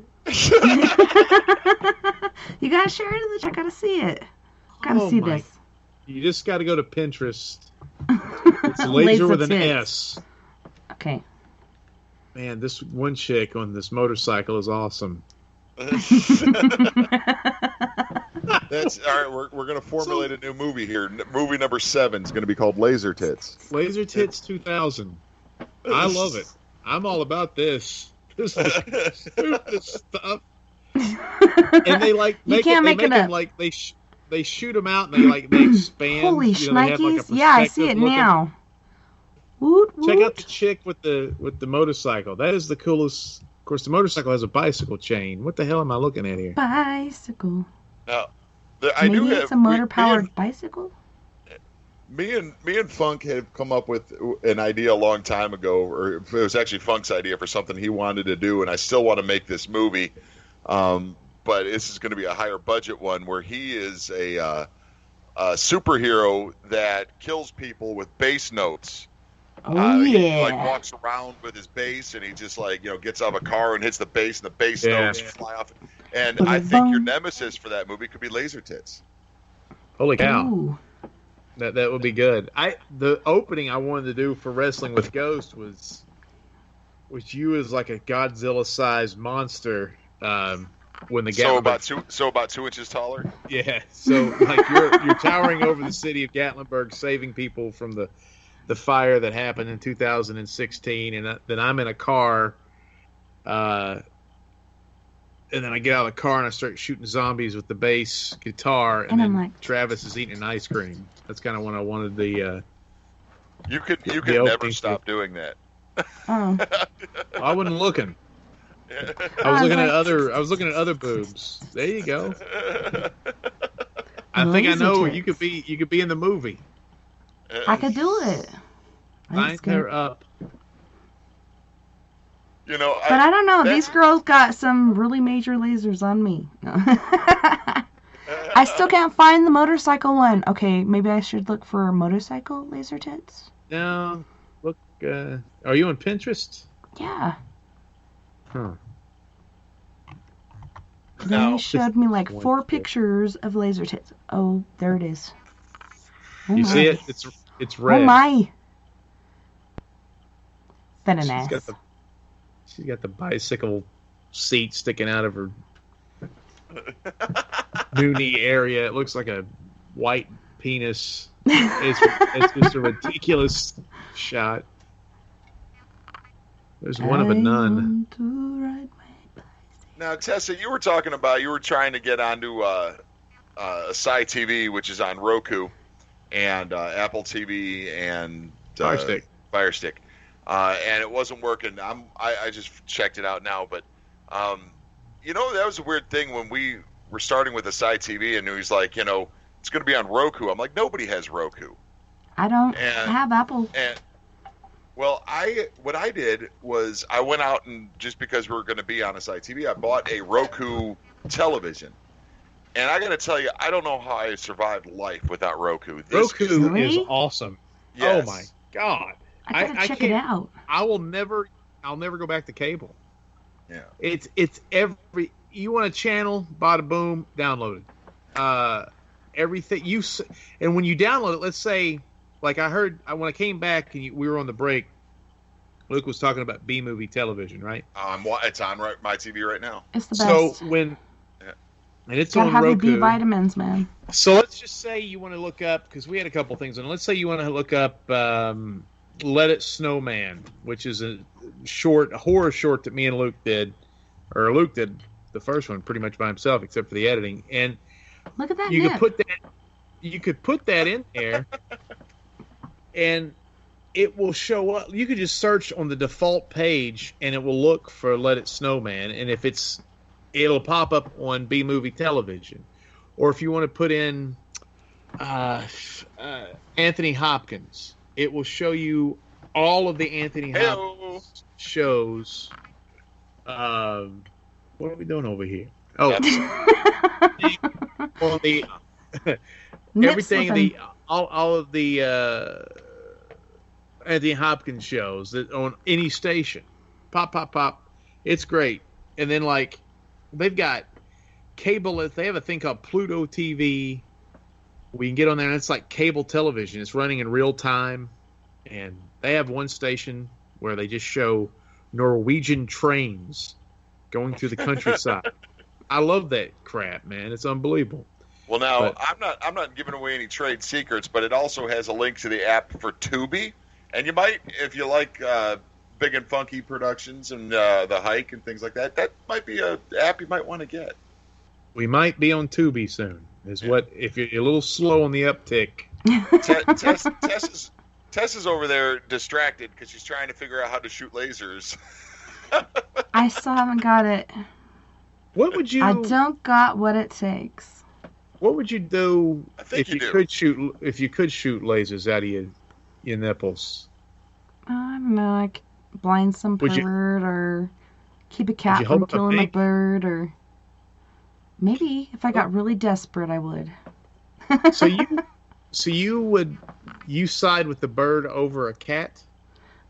As many birds that have come into my bedroom because of my cats, I do. You know, they're like this little tiny natural disaster in your neighborhood. Like every animal that's out there, even the mouse, like he won't kill it immediately. He just plays with it for a while, and this thing is so defeated, it just sits there and takes it. It's still alive for a while. Sounds like my honeymoon. Yeah, it's just like, oh my gourd. Even the kids are traumatized, and my son-in-law was here because it was my daughter's 21st birthday, and he just can't quit watching the cat play with this mouse. He's like, I can't look away. It's like a bad car accident or something.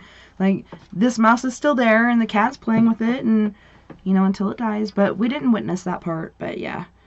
It's just kind of intriguing, but really messed up at the same time. So you would use your laser tits to fry the bird or shoot the cat, or what would you... All right, so a lot of times they're still alive, and I can save them and set them free, so I might, like, laser tit the cat in the eye and get the bird away real quick. You know, it could be a slight distraction. What if your laser tit was, I mean, you're not saying kill the cat. You're saying just kind of blind it for a minute? Like a taser shot. Yeah, I would say a laser tit would be more of like a blunt force laser, where like, you know, you could just like hit it with a quick boom and it just kind of knocks it like you're punching it a little, you know, just like a taser effect instead of a death ray. Yeah, you don't want like deadly tits. I was thinking like you could take, you know, a laser tits would come in handy like in the bathroom. You could take the toilet seat down, just to give it a boop, and the toilet seat's down. What are you talking? They're not grappling hooks. What are you talking about? The lasers. They have multiple uses. Even pushing the buttons on the microwave. You're not gonna knock the toilet seat down with your laser tits. You could put the dishes away, you know. No, that's not how that works. That's not how lasers work. Like a tractor beam. You could drive down the highway. You could, flip somebody off. The left one is a tractor beam. And see, so the left one you could like lift stuff up like telekinesis, like Obi-Wan Kenobi's getting sucked in the Millennium Falcon. Women are so powerful to begin with, they don't even know. And if they had these things, it would just be the end of the world for us. I don't understand how women don't control the planet. I mean, they have all the titties, and they don't realize how dumb. Not all of them. Well, most of them. Bruce Jenner. But they don't realize how dumb those make us. I mean, they could run Congress just by like. You know, like AOC could get in front of the House of Representatives and be like, "Okay, Republicans, I need you to vote for this," and they're like, "No," and she goes, beep, and lifts the shirt up, and every Republican's voting for it. I don't know how women don't control the planet right now. Well, they're smarter. They're stronger. I control you now. Now I control you, and we're all good. Now we can get along. How much money do you want? Yeah, what do you want us to do? They're smarter. They live longer. They do have boobs. I have no idea. I don't get it. And they can multitask. Like, men claim to be able to do that, but it's false. It really doesn't happen. I've witnessed it. It really doesn't happen. You can't do that. We can't. Men, for the most part, are very one-track mind. Like, women have asked me through my existence in different relationships, what are you thinking? What are you thinking? Oh my God, it's like if I told you, you'd be so disappointed. I'm thinking like football, pizza, boobs, tacos, football. Yeah, I mean it's basically like that. It's not even like complete sentences. Yeah, you're sitting there like, did I eat at Wendy's twice yesterday? Would it be wrong if I ate there again today? Yeah. That's an intellectual moment. These are real life questions. Yeah, well, like guys will look at an entire jar of olives and just stand there and think about it for the rest of the day, going, "I bet I could eat all those. I bet I could eat that entire jar of olives." Women are like, I got to do this, I got to do that. I wonder if he loves me. I got to go over here. I got to do this. I wonder if I've got that taken care of. So it's different. It's different wheelhouses, man. And really we love is. Okay, so as far as the Spearfinger lore goes, is this actual like Cherokee lore? Yeah. It's Cherokee legend of Spearfinger, but even the Cherokees say it predates that Spearfinger and her husband Stone Man predate the Cherokee. Like they've always been, they're part of nature. And they're like they're married, but they're husband wife, but they're warring elements. And Spearfinger is started off as they'll call her an ogress, a female ogre, or a rock golem, and she has an obsidian spear on one of her fingers. That's why she's Spearfinger, or Utlanta. And Atlanta. Yeah, it's some right. Jive Turkey tried to spell it Atlanta, but she's we found it real weird that we did an episode of Wrestling with Ghosts over before. That's kind of what led to this movie.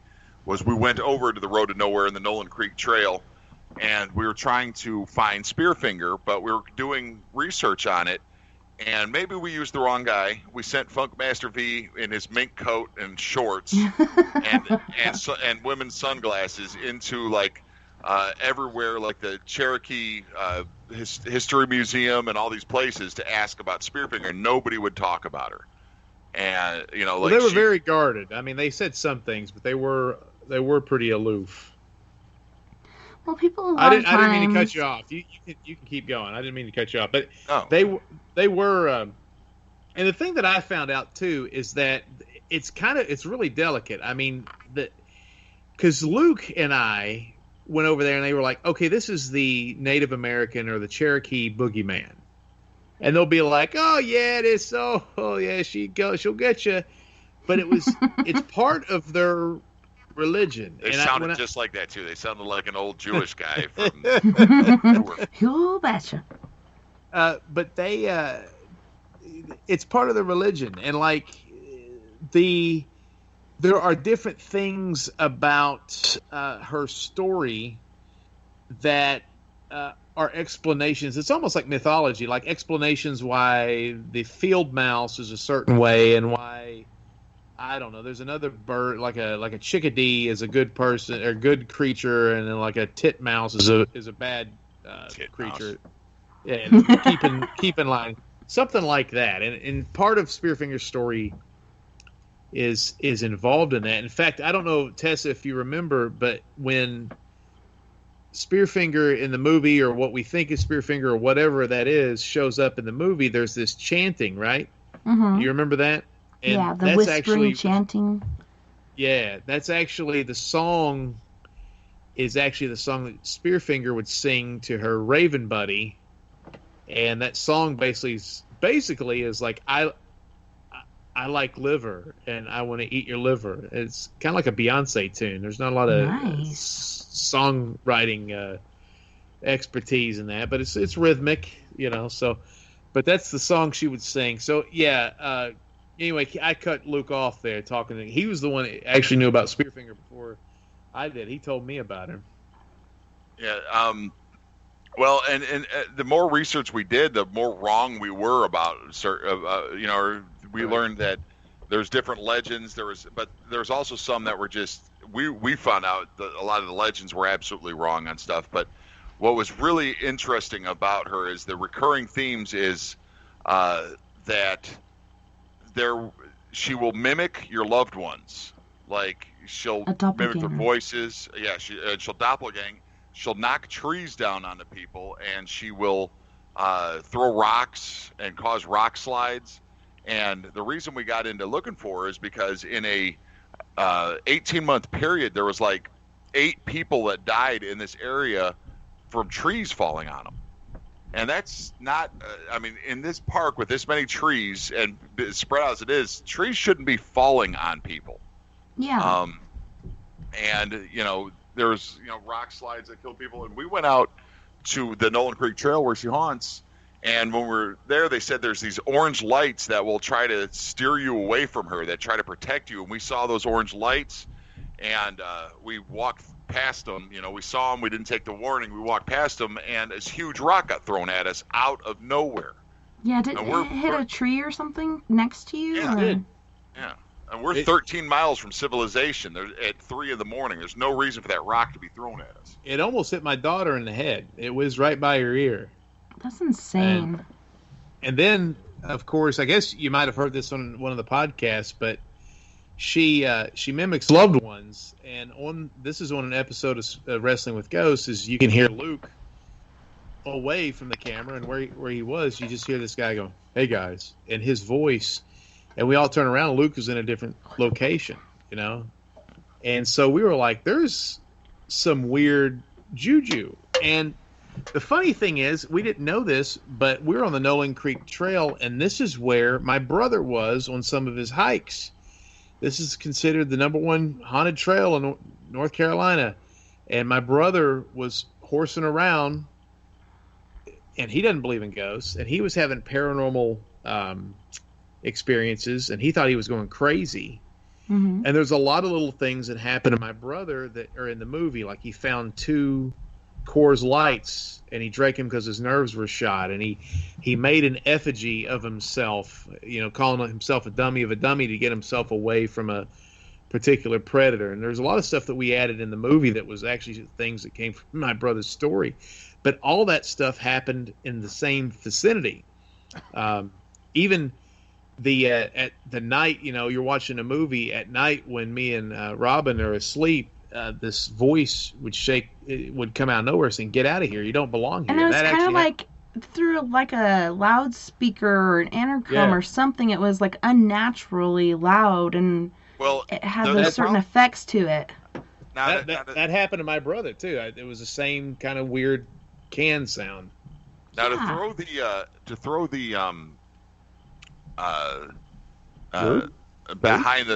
behind the scenes stuff about that is the reason we had to do the effects through it is because we didn't have anybody else do the voice, so we used Candy's husband, who does not have what you would call a great voice. And, you know, he's very mild, and you know, we're trying to get him to yell, "Get out of here, get out of here," and he's like, "Get out of here. Get out of here. You guys need to leave."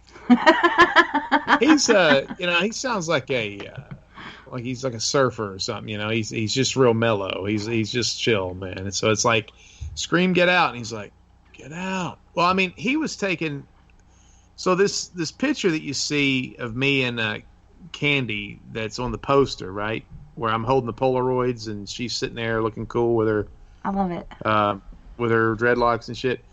He took that picture. Well, wonderful. He's a good photographer, and that was great, and you know, all that wonderful stuff.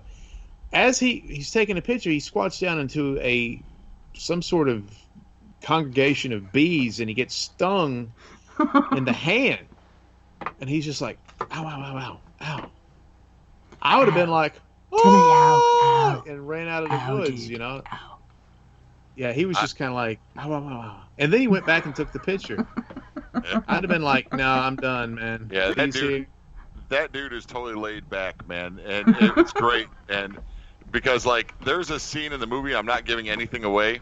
Well, maybe I am, but there's a kissing scene between Vinny and Candy, and is it the head one? That wasn't supposed to happen.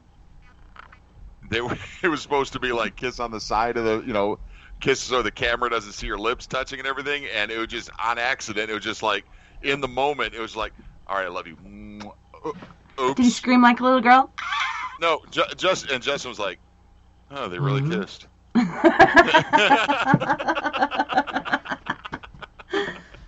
Well, it felt like you were saying, Vinny, like it just felt like you guys kept getting closer and closer and closer, and you could see that, you know, throughout the movie, the closeness that was happening.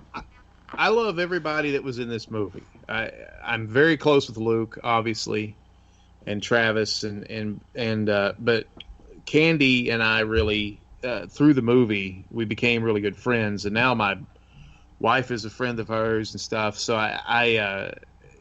that's a really cool relationship, because you meet people, yeah, right? You're like, I like this person, but you don't jive with them sometimes, and she just kind of jives. She's just a really. I like your guys' meeting story, how you met Candy, and it all had to do with you sexually assaulting a blow-up character. Well, Travis, I made Travis do it. We make Travis do all the weird stuff.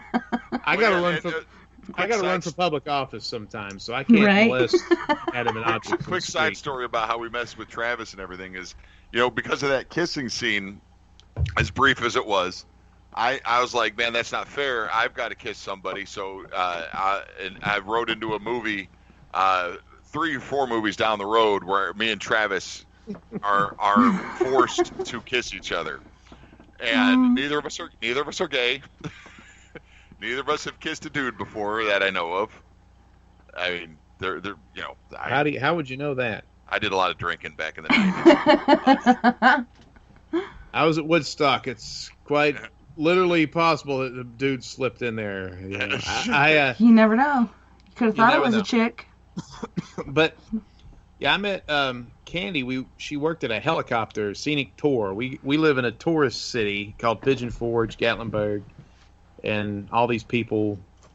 Yeah, and so we were doing a skit because nobody knows what those flailing tube man, wavy arm man things are called. Those things are blow up. Yeah, those flailing, silly, giant. Yeah, something up there.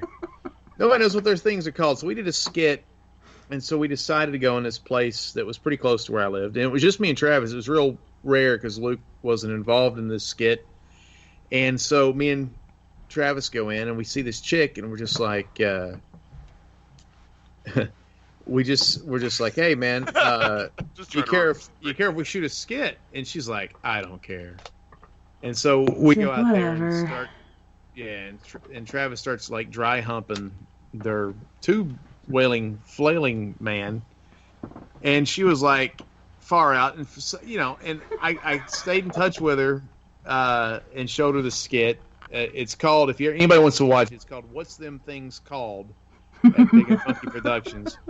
And I like the skit. I think it's pretty good. And Luke, were you in it? Did you do a cameo? Did you do something on the phone? You were in it. Operator. Yeah, okay. Yeah, you were a phone operator. I knew you were in it somewhere. So Luke was a phone operator. So it was a good skit, and she thought that was real funny. And then we went to her Facebook page, and I was like, damn, this chick is hot. I mean, when we met her, she had like her glasses on, her hair was all, I didn't even think about it. Like her face was a blur. And I was like, I sent Travis a message. I was like, was that chick hot? And he goes, I don't know. I don't know. And I said, this is her Facebook page. And he was like, what? And so, so he immediately sent her a dick pic. Not me, Travis. Travis probably did. He's like, check this out, baby. That's his MO. But so we got her involved in an episode of It Happened to Me, which is one of our ghost story shows on Side TV, and she told one about this alien, like a fourth kind situation where she got contacted by an alien or something. She's a weird chick. It was an illegal alien. It was a guy named Miguel, and he wouldn't leave her alone. How many illegal aliens have you met? Only one. Only one. So anyway, yes, shut up. That's a good joke. A million to one. So cancel. Anyway,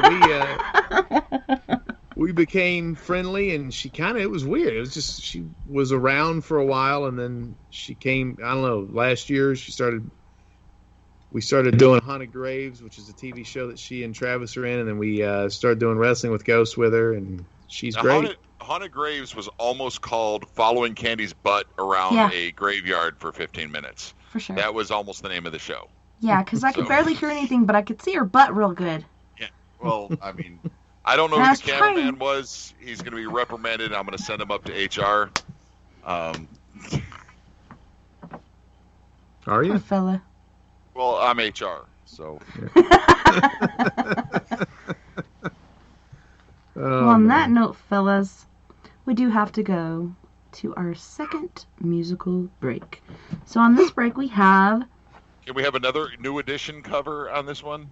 I wish I had the music tracks from the show. I swear to God, had I not been stuck in homeschool hell because of this whole COVID mess and taking care of a 5-year-old, an 8-year-old, and a 16-year-old during the shenanigans, I could like focus on things that I'd like to do and get the perfect soundtrack, but instead we're listening to Mystique, and it's featuring Beauty and the Beast with Rampage, Brooke Casey again with Main Thing. We got My Life with Mocha T, as well as Mystique featuring Beauty and the Beast with Time for School. You guys, don't go anywhere. We'll be right back after this musical break. Hell yeah. Hell yes.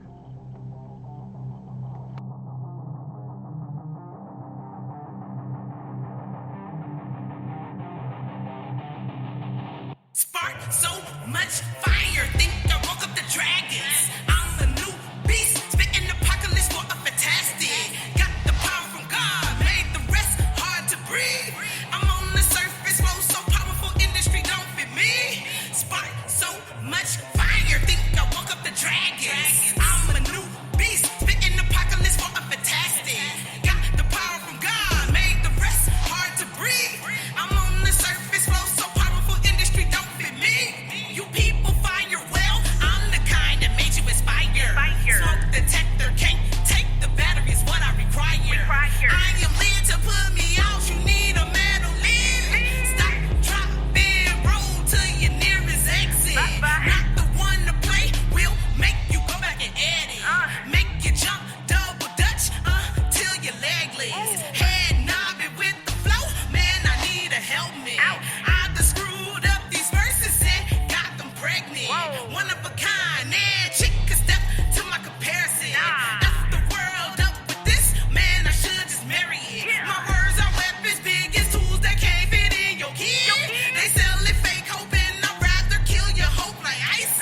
Still killing it, infinite, check the status, I'm getting the win. Froze the flows with multiple codes, my symbols grows, I'm cold as snow. I know the principles, and we feasting the beast with the dragon relief. When it happens, it show that I don't play though. Step into us will be so fatal. Spark so much fire, think I woke up the dragons. I'm a new beast, spitting apocalypse for a fantastic.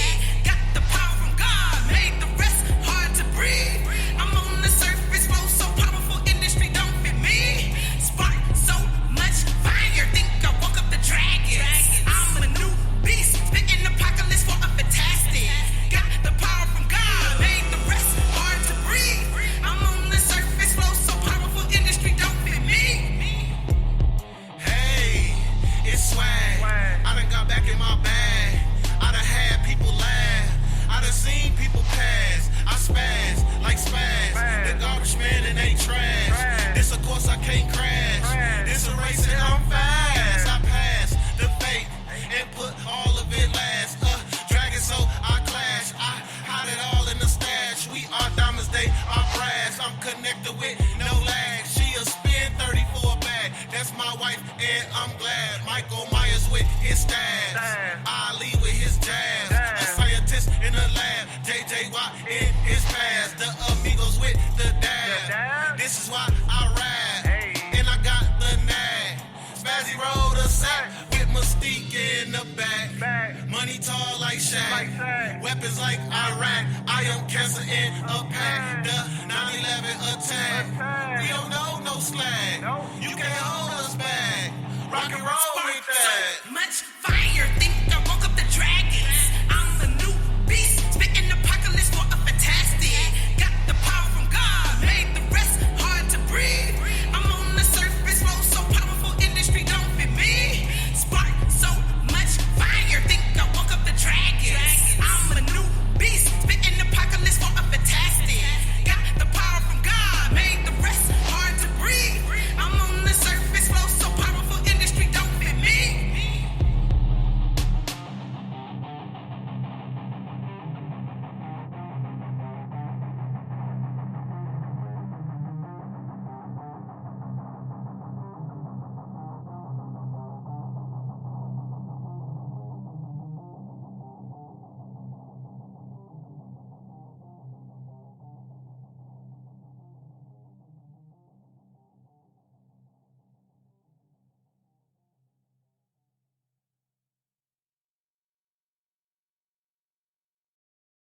like it when you pop it, drop it, swing. Nah, don't stop it, doing that thing. Go, go, girl, keep doing that thing. I just wanna make you my main thing. Keep going, baby, now don't you stop that.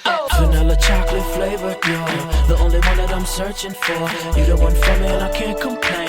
You sunshine anytime it rain. Not around then I might go insane. I just wanna make you my main thing. I like it when you pop that, drop that. Keep going, baby, now don't you stop that. Honey, you're so sweet, I can't ignore. Thinking about you both more and more. Making it pop and drop and swing. I could be the king and you my queen. Yeah, you look good, but you I'm saying. I just wanna make you my main thing. I like it when you pop that, drop that. Keep going, baby, now don't you stop that. Who's them dudes in the back with the black on? Crew deep, don't sleep or slack on. Come to the money, honey, I'ma get a stack on. Excuse me, ma, can I get my Mac on? To the left, throw it to the right. Do it like you wanna do it to me all night.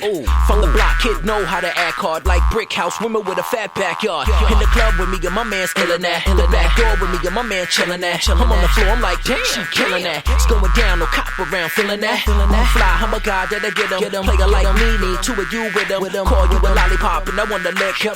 Number one, my top choice of pick. Come on, give it to me, ma. Go, go, girl. Now don't stop. Oh, no, girl. Break it down for me, get it gone. Can you keep it going? On and on and on. Now give it to me, ma. Go, go, girl. Now don't stop. Oh, no, girl. Hey, break it down for me, get it gone. Cause you got it going on and on and on. Can't deny that you too fly. Anytime that I look you in the eye, a phenomenon that I can't explain. Like the things you're doing to my brain. You don't only wanna take away my pain. I just wanna make you my main thing. I like it when you pop that, drop that. Keep going, baby, now don't you stop that. Can't stop thinking about how you move and all the things that I'ma do to you. True, this might be a little bit strange. Don't care if I don't even know your name. That's why I wanna tell you this simple and plain. I just wanna make you my main thing. I like it when you pop that, drop that. Keep going, baby, now don't you stop that.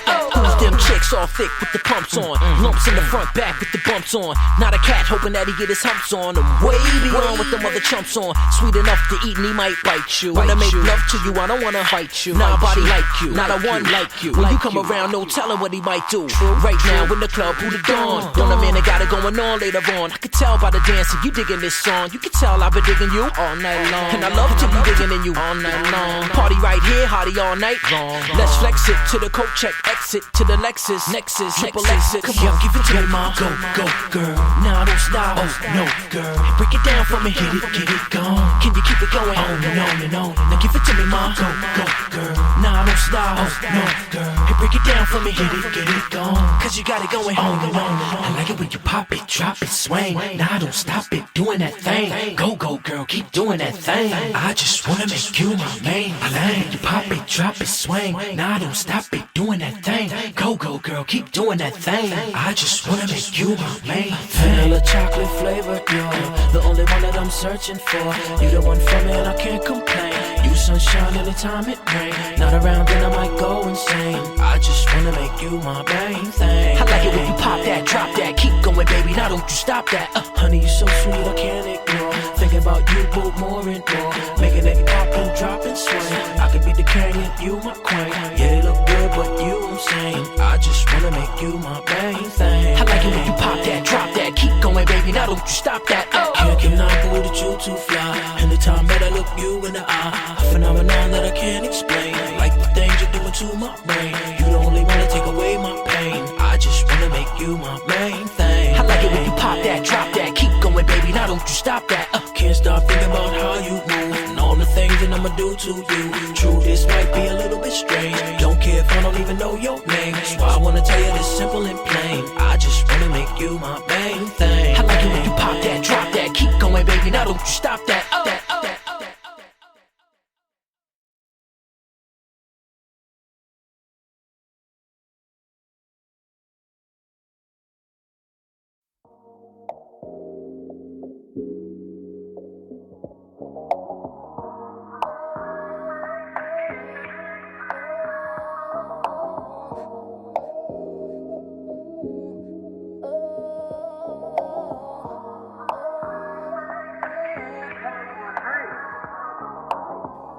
Life, the quality or state of being alive, a living organism, and I am.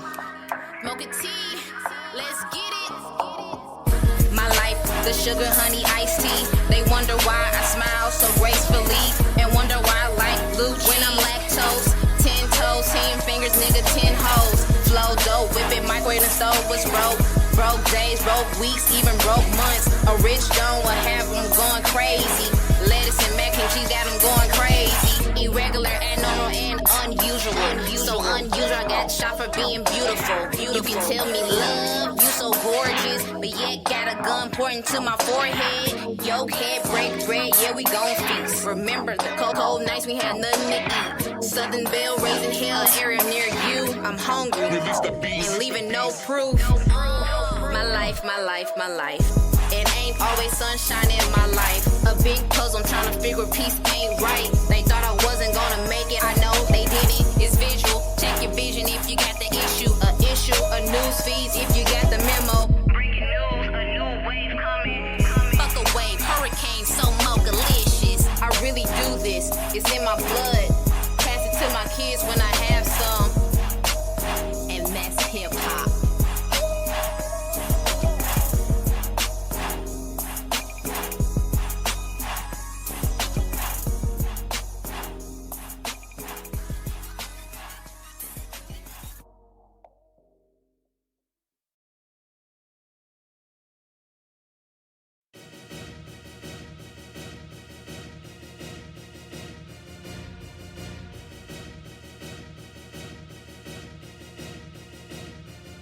Do you believe? Are you ready? It's time for school. Roll out your red carpet. You gotta love to learn and have fun. It's time for school. Do you believe? Are you ready? Get ready. It's time for school. Roll out your red carpet. You got to love to learn and have fun. It's time for school. The funniest memory that I could recall is getting up to shopping my pencil as a kid, showing off my new outfit from head to toe.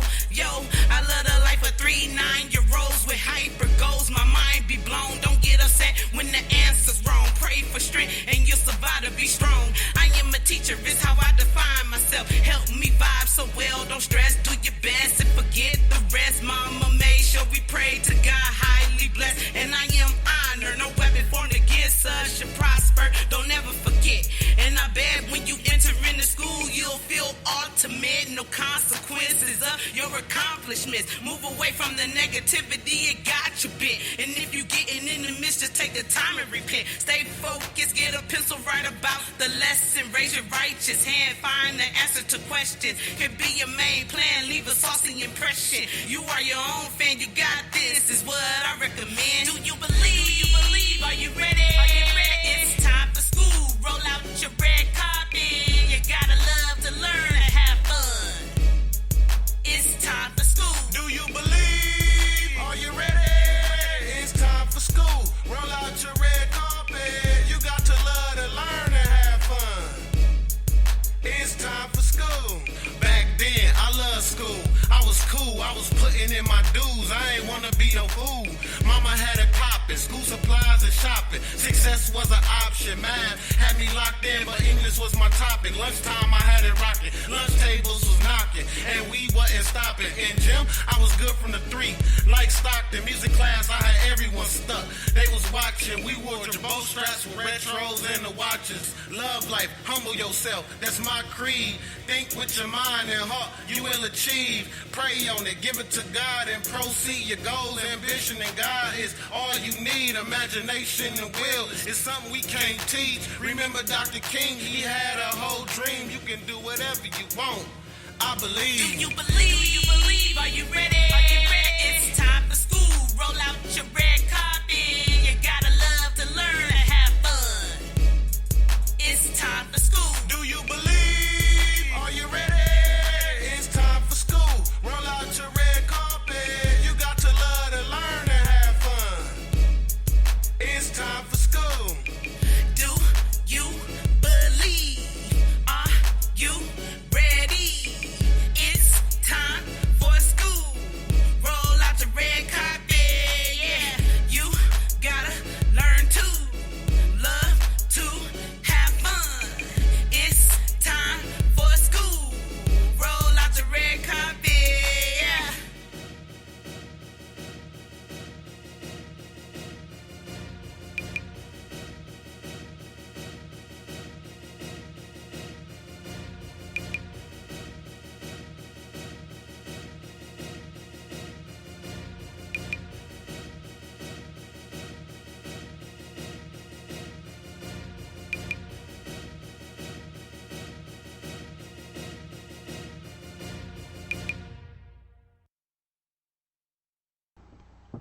Welcome back, you guys, and thanks so much for hanging out with us tonight on We Are Paradox Media's Late Night in the Rockies. Tonight we have Vinnie Vineyard as well as Luke Walker, and we're talking about the movie The Hike. And I know you guys can't go out and say, here I'm going on Netflix or here or there because it's been sold to somebody. We're waiting for the release. It could be a month, could be a year. We never know. But this movie, I swear to God, for me, it was kind of like a release from, the whole COVID lockdown thing, which we're going through again. It's just, I loved it because it had not only the horror or thriller aspect, but it had the comedic aspect, which I really, really love. Well, one of a lot of that we get with the reviews, and even my dad, who's never, like, my dad is, the definition of his absentee father. And he actually went to the premiere of this movie at 45 years old. That's the first thing I've ever done that he's showed up to. Whoa! Did you cry? But he said something that almost everybody else that has seen the movie has said is, like, it kept you entertained the whole way through. And that was we nice. Really paid attention to that. We didn't want there to be downtime. We didn't want there to be, time to go to the bathroom. We wanted the movie to keep, to hit and keep hitting, whether it was a joke or a scare or a cool looking scene. We wanted to keep the movie flowing, and I think we really captured that. Our executive producer, he kind of pointed us in a direction that I think we were already going for future movies. He said one of our strongest assets with The Hike is that we live in the Smoky Mountains. We live in a place that 14 million people visit a year, and so why don't we do that with more movies where we use the Smoky Mountains as kind of the backdrop? And so we started racking our brains for different, like, fables and cryptids and stories from the area, and some made up stuff. But but also stuff that we have encountered. I mean, with our paranormal adventures and other things too. So and locations, it really interesting locations in the area because there's a lot of those. So what we did is we took the next 5 movies that I wrote that we wrote, because Vinny wrote the next one, and we're centering them all around the Smoky Mountains, and we're going to call it like the Smoky Mountain Fables, where every movie is going to be much different than the next. Right. This was a comedy horror. The next movie is pretty much going to be a straight comedy, and then the next 2 movies after that are going to be pretty much straight up horror movies, and then we're going to do one that is so meta that it's almost impossible to describe. All right, well, stop. You're getting ahead of yourself. Let's. I'm going to read off the working title. Don't give anything away, but wet their whistle. So The Hike, Legend of Spearfinger, Couple in the Woods, Trying to Get Out. Okay, comedy, horror, thriller, mystery. Webb Creek. Go for it. What's Webb Creek? You wrote that. This is a great idea, and probably one of my favorite movies you've done. It's hard to describe it without giving away the twist, so it's going to sound a little more generic, but there's a huge twist in this that every person... I ran this past one of the top premier zombie fiction writers in America, a man named Jamal Morg. And he said he's never heard this idea. I can't tell you the idea because it's the twist of the movie. But generically, it's small town, very small town, dealing with an illness. Yeah, dealing with like a flu that makes people feral, and it turns them into like feral zombies, and it's kind of okay. And so I can't go too much into that, but it's that's it. I don't want you to give away the twist or anything. Yeah. Rabbit Man. Yeah.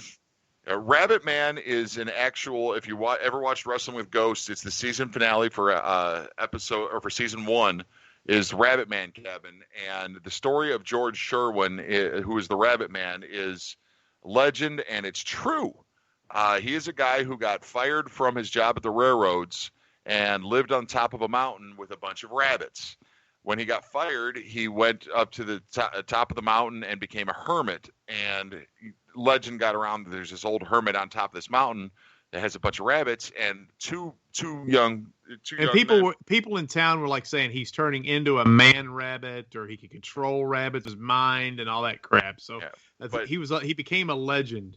Yeah, and what happened was these two young men went up to and started killing his rabbits, just as being teenagers like they were. And George Sherwin caught them and nailed them to trees with railroad spikes. Holy shnikes. And I will say, if you watched the episode The Rabbit Man Cometh of Wrestling with Ghosts, when George Sherwin died, they said he still haunts his property, and I will say that his property is evil as shit. Yeah, it seemed like it when I watched it. What you guys did, I was like, holy shnikes.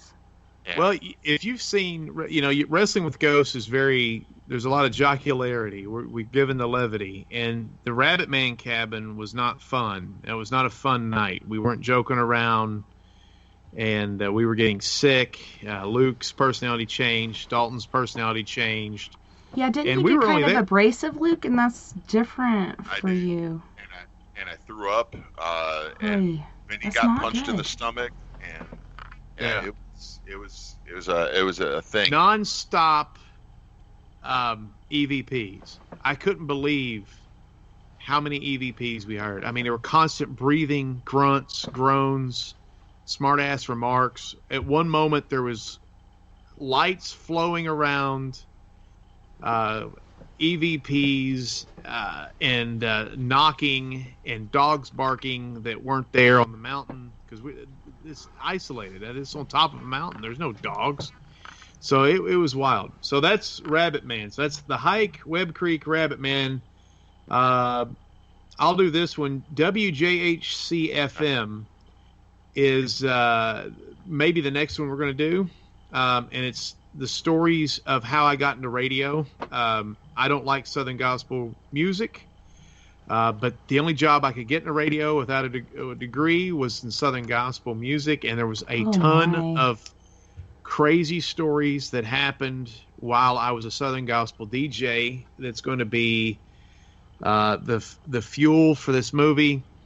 But during the hellfire and abomination, get off me. Exactly. But during the evening in this movie, this didn't happen in real life, but in this movie, the rapture happens. And the apocalypse starts while I'm alone in the radio station. So that's good. It's going to be kind of a comedy, horror, spiritual movie, somewhat like The Hike. There's going to be a lot of laughter, and hopefully a lot of scary stuff. So the next movie, I'm going to skip one to the end because I don't know what you're going to say about. There's one you can really not. So there's a twist. Like Luke's like M. Night Shyamalan over here. But bro, I don't know anything about this one. M. Night Shyamalan? God, that's terrible. Smoke another one. That's so bad you need to show your boobs again. Brushy Mountain. Now, Brushy Mountain State Penitentiary was once called by the governor the most evil place in America. We did an episode of Wrestling with Ghosts there. And one thing that I had ideas for stories there, and that's also where James Earl Ray, the man who shot Martin Luther King, was housed. And I just have an idea for something to be a more flushed out 13 Ghosts type deal in Brushy Mountain State Pen. And, there's a paranormal tour. They have paranormal tours there. And like a couple people stay behind. A couple people on the run from the cops feel that, a prison would be the last place cops would look for them. So they're hiding out in this prison. There's a couple bad guys. And I think that would be a good, powder keg between paranormal stuff, people left there, and, 13 ghosts type situation. If you remember that movie where, there was the 13 different ghosts with backgrounds and everything. I want to do something like that with Brushy Mountain. And I think that would be a really cool and very visual movie for us to do. Well, that's a very interesting location. That's one of my we did that in 2018. That was one of my favorite moments of that year, was when we had me and Luke and just a ton of people. It was insane how many people we had up there. We had, and thankfully nobody got hurt because it was a dilapidated, falling apart prison, and some people were taking part of libations up there. So glad nobody got hurt or fell off the damn top of the prison or into the razor wire or through the floors or anything like that. But beautiful alabaster Chicago-like style buildings in the middle of just this gorgeous mountain range. And it had to be the most horrible thing to be a prisoner and be that close to nature and not be able to experience nature. It would be tantalizing, I would think. In fact, it's the only 3-walled prison in the world because part of the wall is the mountain. Yeah, they said James Earl Ray escaped from there, and he was gone for like 3 days, but he only made it like a mile and a half away because he was trying to get up over the mountain. Yeah, he made, I don't know if it's around, I think it was around, well, you know what? Luke may be right. It may be, whoops. But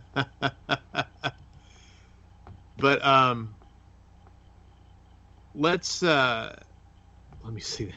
Hold on a second. I missed that. Okay. So there's a group of people that do like this marathon every year at the Brushy Mountain State Penitentiary, and it's a bunch of people who are like these super awesome athletes, and they basically do the James Earl Ray Run, which, you know, takes them hours and hours because the guy escaped, but he couldn't get anywhere. He was just kind of stuck in the woods. In the shit. And, yeah, and I think it was raining. All right, last movie, Luke, and I don't know what you can even say about this, but it's called Demon's Eye. Demon's Eye is going to be there's really not much I can give away about it. It's basically the guy is there's a kid that gets attacked when he's about 12 years old and by a bunch of demons out in the woods, and it turns out to what I do.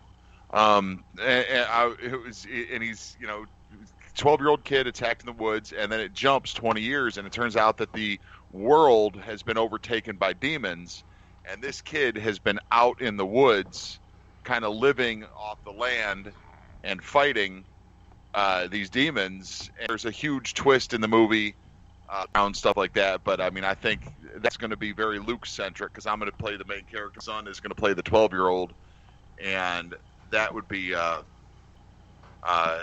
one's going to be gross. It's going to be a slasher movie, but like the main character is actually going to be fighting off these demons. So he's it's going to be a lot of deaths, a lot of blood, a lot of guts, and boobs that one, and butts and boogers and butts. Yeah, I want that one. I really do want to model after like a reverse 80s slasher movie. Where it's kind of got that tension, but it's just one guy fighting off a bunch of people instead of a bunch of people fighting off one guy.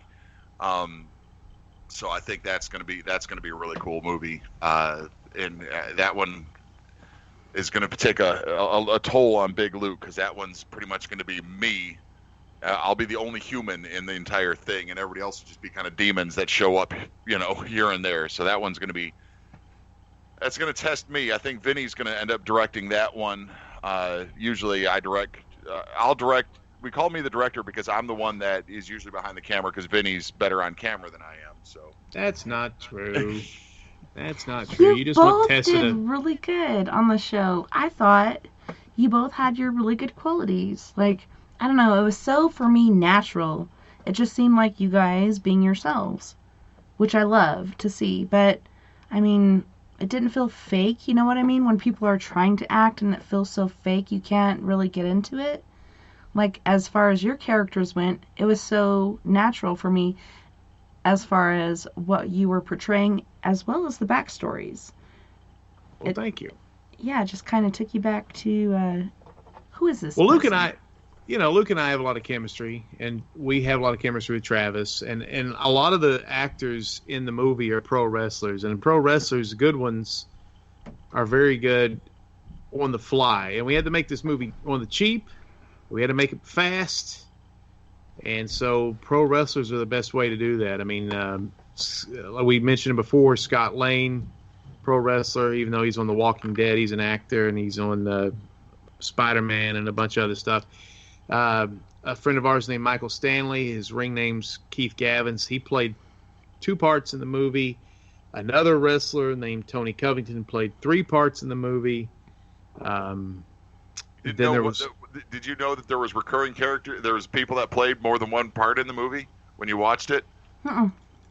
Yeah, there's if you look closely there during the flashback scenes, the same 2 guys play the 2 characters in the flashback scenes, and then one of them is actually one of the characters in the movie earlier. Yeah. So I think we hit it well, but they wigs on them and.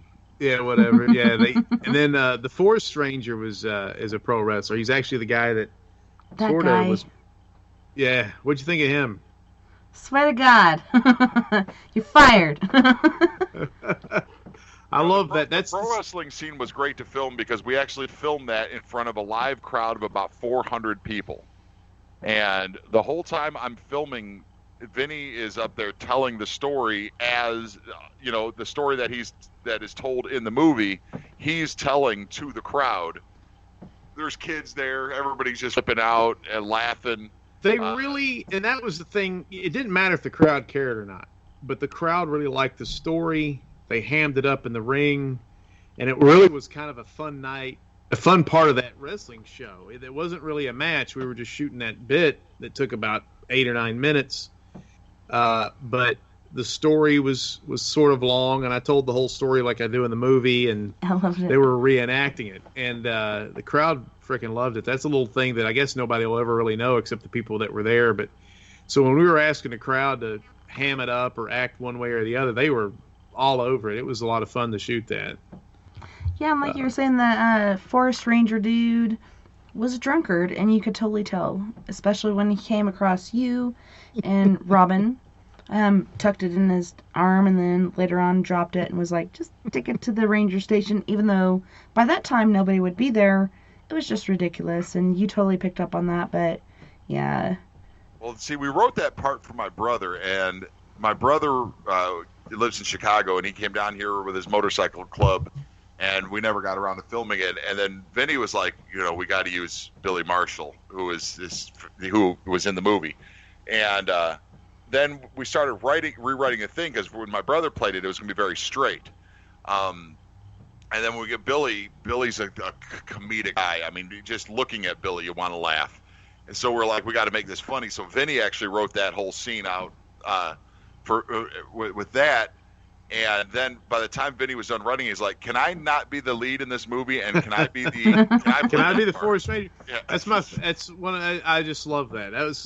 I love like Young Frankenstein, the sheriff or whatever he is of the town, the guy with the weird arm and these. I love these weird kind of side characters that are not really major characters in a movie, and that's exactly what that was, our kind of homage to the minor comedic characters or whatever. I liked, everybody talks about, I don't want to give anything away, but the thing that happens with the skunk.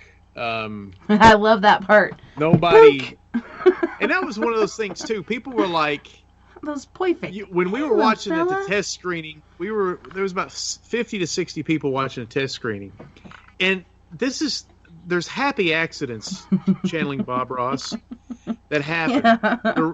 The reason that we used a skunk, it was the only stuffed animal that I had that looked like a real animal. Like all the other ones that my daughter has are like pink teddy bears that are a foot tall. That doesn't look like. And they have those huge eyeballs. Right. That was the only thing that could, if it was on the screen for a second, could look like it was a real animal. And so when we're doing this scene and Billy's talking all sweet talk, Georgia. Oh, hey, he little Georges up to fella. this skunk. Everybody in the theater was like, "Oh God!" They were expecting That him to was get sweet. sprayed. I was like, man, this asshole's being nice to this little animal. Maybe I can like him. "Yeah," And everybody thought he was then- going to get. Everybody thought he was going to get sprayed by the skunk, and I never even thought of that. So it was like a swerve when what happened. And everybody, man, people laughed for about 15 straight seconds. Yeah, which sucks because my favorite thing about that scene is what he says right afterwards, and nobody caught what he said right afterwards because they were too busy laughing. Now, I will say that maybe less than half the crowd was on a substance that will make you laugh a little harder. Probably, yeah. And Probably. I am under the impression that maybe if you watch this movie, being in that state might be advantageous because, like, if you can't tell, and if people, once we get 3 or 4 movies under our belt, people are going to see that I am the biggest Kevin Smith fan in the world. I think that Clerks, Dogma, Mallrats are my favorite movies. And did you like Chasing Amy? No. I hated that movie. Well, then you're not the biggest. But I like Jersey Girl, and I think Zach and Miri Make a Porno is, we were worried that this movie was actually there, some scenes in it and stuff where it was going to be a little too Zach and Miri. We were going to be too sweet. And then, like in that movie, it's a very sweet love story. And then, guy gets, somebody takes a shit all over him. That was so gross. And, yeah, we're worried that we were going to run into that problem. And obviously we didn't. Well, so far. So far. But, a lot of these, like WJHC-FM is going to be very Clerks. It's going to Dogma. be, it's going to be a mix of Clerks and Dogma. Yeah. But it's going to be like basically the story of Dogma told in a Clerks setting where it's, very small, very, people just popping in and out on this DJ and, kind of a lot like Clerks, but it's going to be a lot of content like, Dogma-ish content. Yeah. I can't wait. I like Kevin Smith too. And we also love Sam Raimi, and that's very evident in this movie. Well, there's, we had one review where the guy went down this laundry list of just humbling. Like, this movie reminds me of Descent and Evil Dead, and it just goes down this laundry list of just great horror movies. And that's the other thing too. I think me and Luke, and I'm not trying to be disrespectful to anybody, but it seems like horror movies get it wrong more often than they get it right. Like, the really great horror movies are awesome, like The Exorcist and not Web Creek. Well, maybe hopefully Web Creek, Wolf Creek, and The Audition, and some of these are just fantastic movies. But there's a lot of them that just don't work. Well, see, you watch a scary movie, you know what's happening next. And with your guys' movie, I could not tell what was going to happen next. It was just this different story that you cannot predict what's going to happen. And I think that's what kept me at the edge of my seat, was like, what's going to happen next? You never know, because it is totally a different layout, and I just really enjoyed it. I grew up with horror movies in the 80s. I was very young. The first movie I ever saw in a movie theater was Poltergeist when I was 6 years old. Holy shit. And then, The Shining and Evil Dead and all the, Hellraiser movies, stuff like that. I grew up with those kind of, and what I expect out of a horror movie, and what I like in horror movies is blood and titties. Blood and titties. That's why. But I also like M. Night Shyamalan, and stuff like that. Shyamalan. Shyamalan. M. Night Shyamalan. I also like movies like that where it has a great story. So I was kind of like, we need to mix that. We need to tell great stories with blood and titties. You gotta have it, because when you look back at old scary movies, there was that. The nudity, the scariness, the so on and so forth. Like, don't go along on your own.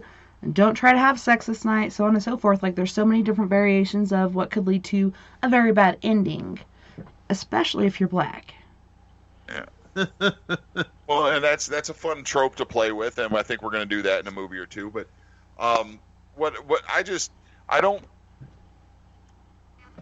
I really want to tell good stories, and I think that's what's going to set us apart, because we're obviously not film school students.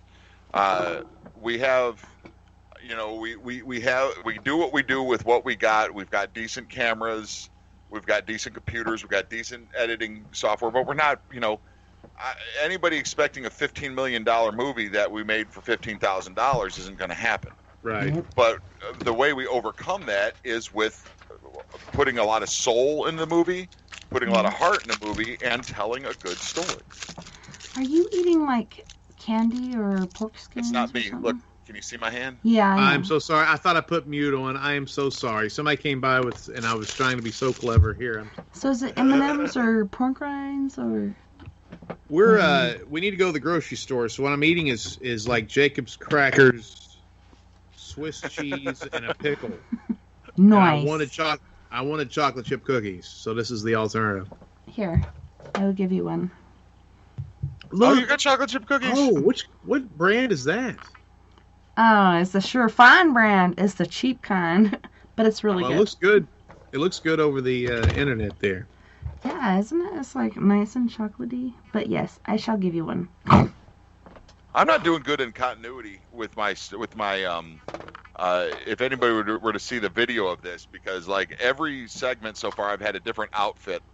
The first time I was wearing a robe, second time I wasn't wearing a shirt, and now I've got a tank top on. I'm doing bad with continuity here. We're going to need to edit this a little bit. Did you do like a wardrobe change like during the break? Because I can no longer see your I was wearing a robe and then no shirt, and because I took my shirt off to try to mess with Vinny, mess with his stories, and then now I'm over here with a tank top on. Now I'm just trying to show my guns off. You know, I've been working on this, trying to sculpt those things. Are you still working out? Sorry. I am. My schedule changed, so I don't get the workouts like I used to. I used to be I was working out like 2 hours a day, and now I'm down like half an hour. So I'm just maintaining. But after losing as much weight as I did, I hate working out because I build muscle, and that puts weight back on me. And I felt so good getting down to 250 pounds from 360 pounds that I'm just like, I don't want to. I don't want to put weight on this muscle or up. Because like on the elliptical, getting off that thing, that was the biggest high in my life, other than crack, cocaine, methamphetamines, mushrooms, acid, other things I've done. Getting off the elliptical after like 45 minutes was the biggest high I ever had in my life. It was so amazing. I wish I had one of those. Yeah, they're things so stupidly expensive. Like the two most expensive things. Like every once in a while, we get a bug in our butt, and we like call up. We see like the ellipticals on TV, and you'll call, and they're like, "Oh, it's just 3 payments of $1,200 a month." What? And then Vinny, didn't you call about the hat that had the solar hat that made your hair grow back, and it was like $1,800 for that thing? I did not. I have no idea what you're talking about. I digress. I am pleading the fifth. But there's, you know, I'd like a link to that. You know where that is. I think it's funny. We've been giving Vinny so much crap about going bald, and he's not.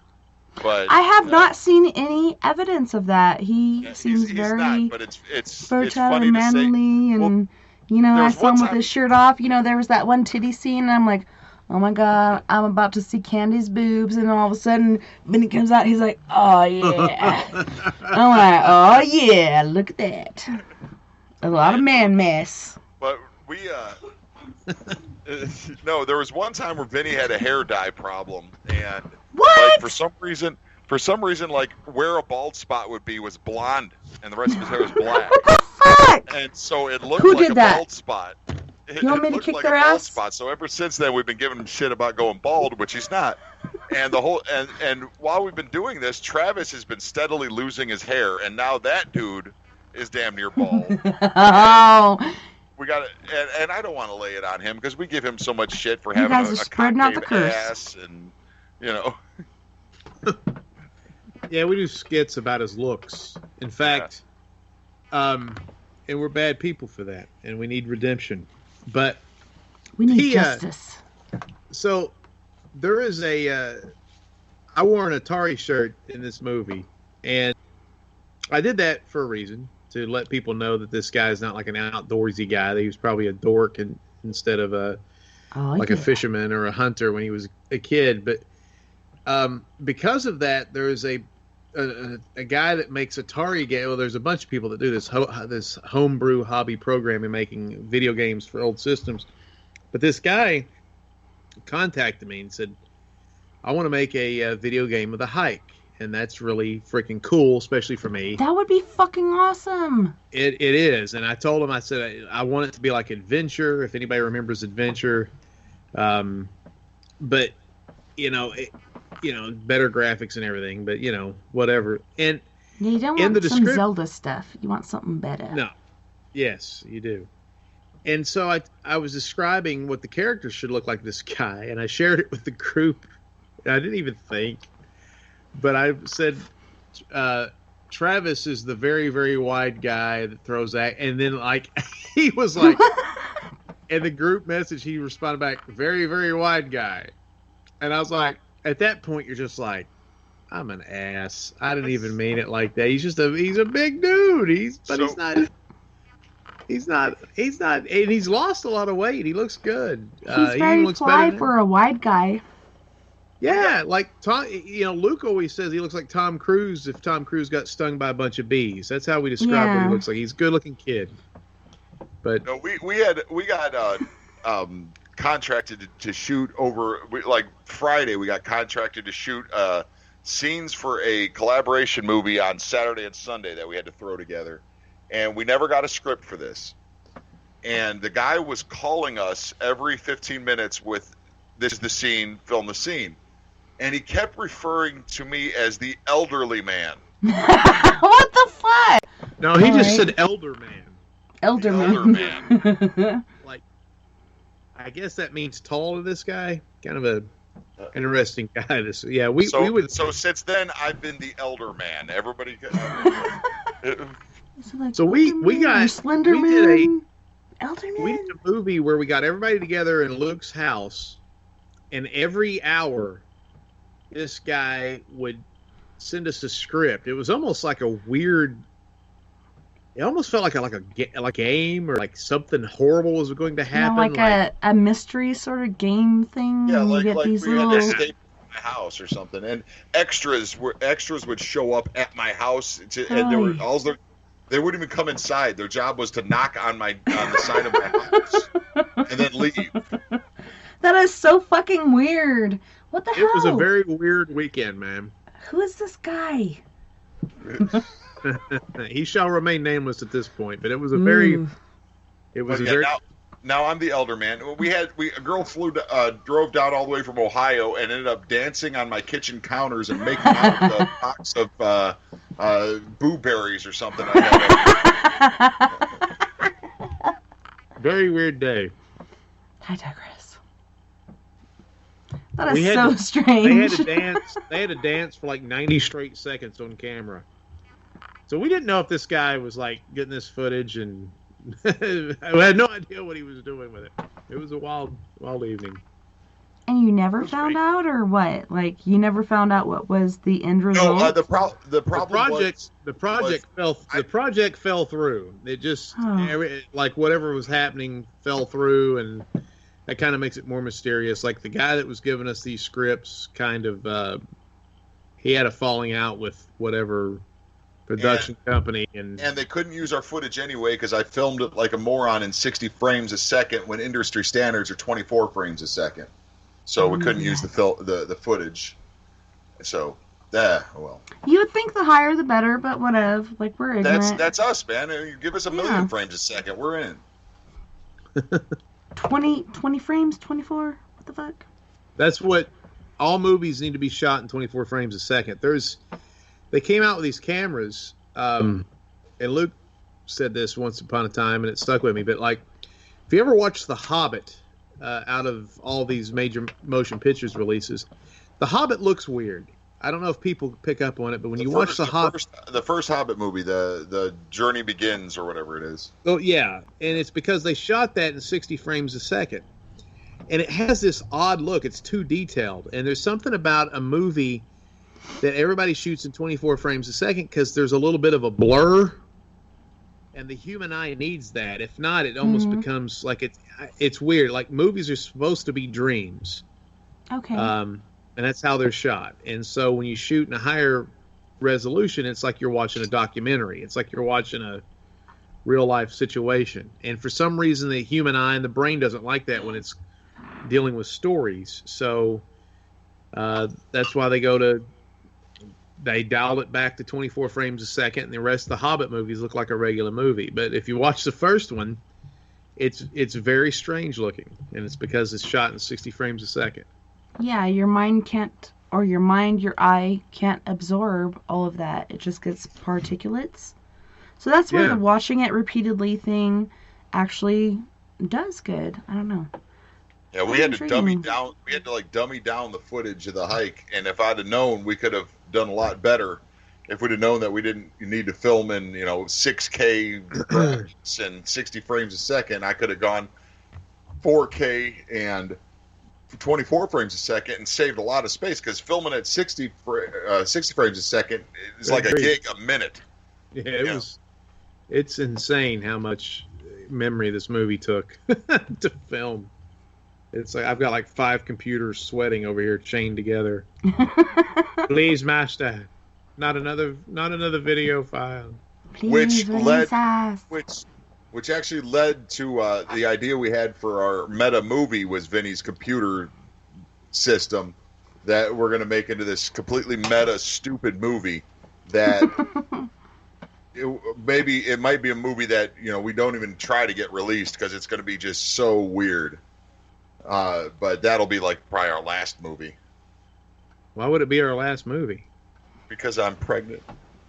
Oh no! You're not the one that's pregnant. Oh, sorry. We got a hike baby in the roots. I know. I think Spearfinger did something naughty in the woods. Not sure what happened. That's what messed me up. Speaking of that, just stupid story from that weird movie we shot at my house. There was a scene where Candy and me and Candy have a very asexual relationship. It's like brother-sister relationship.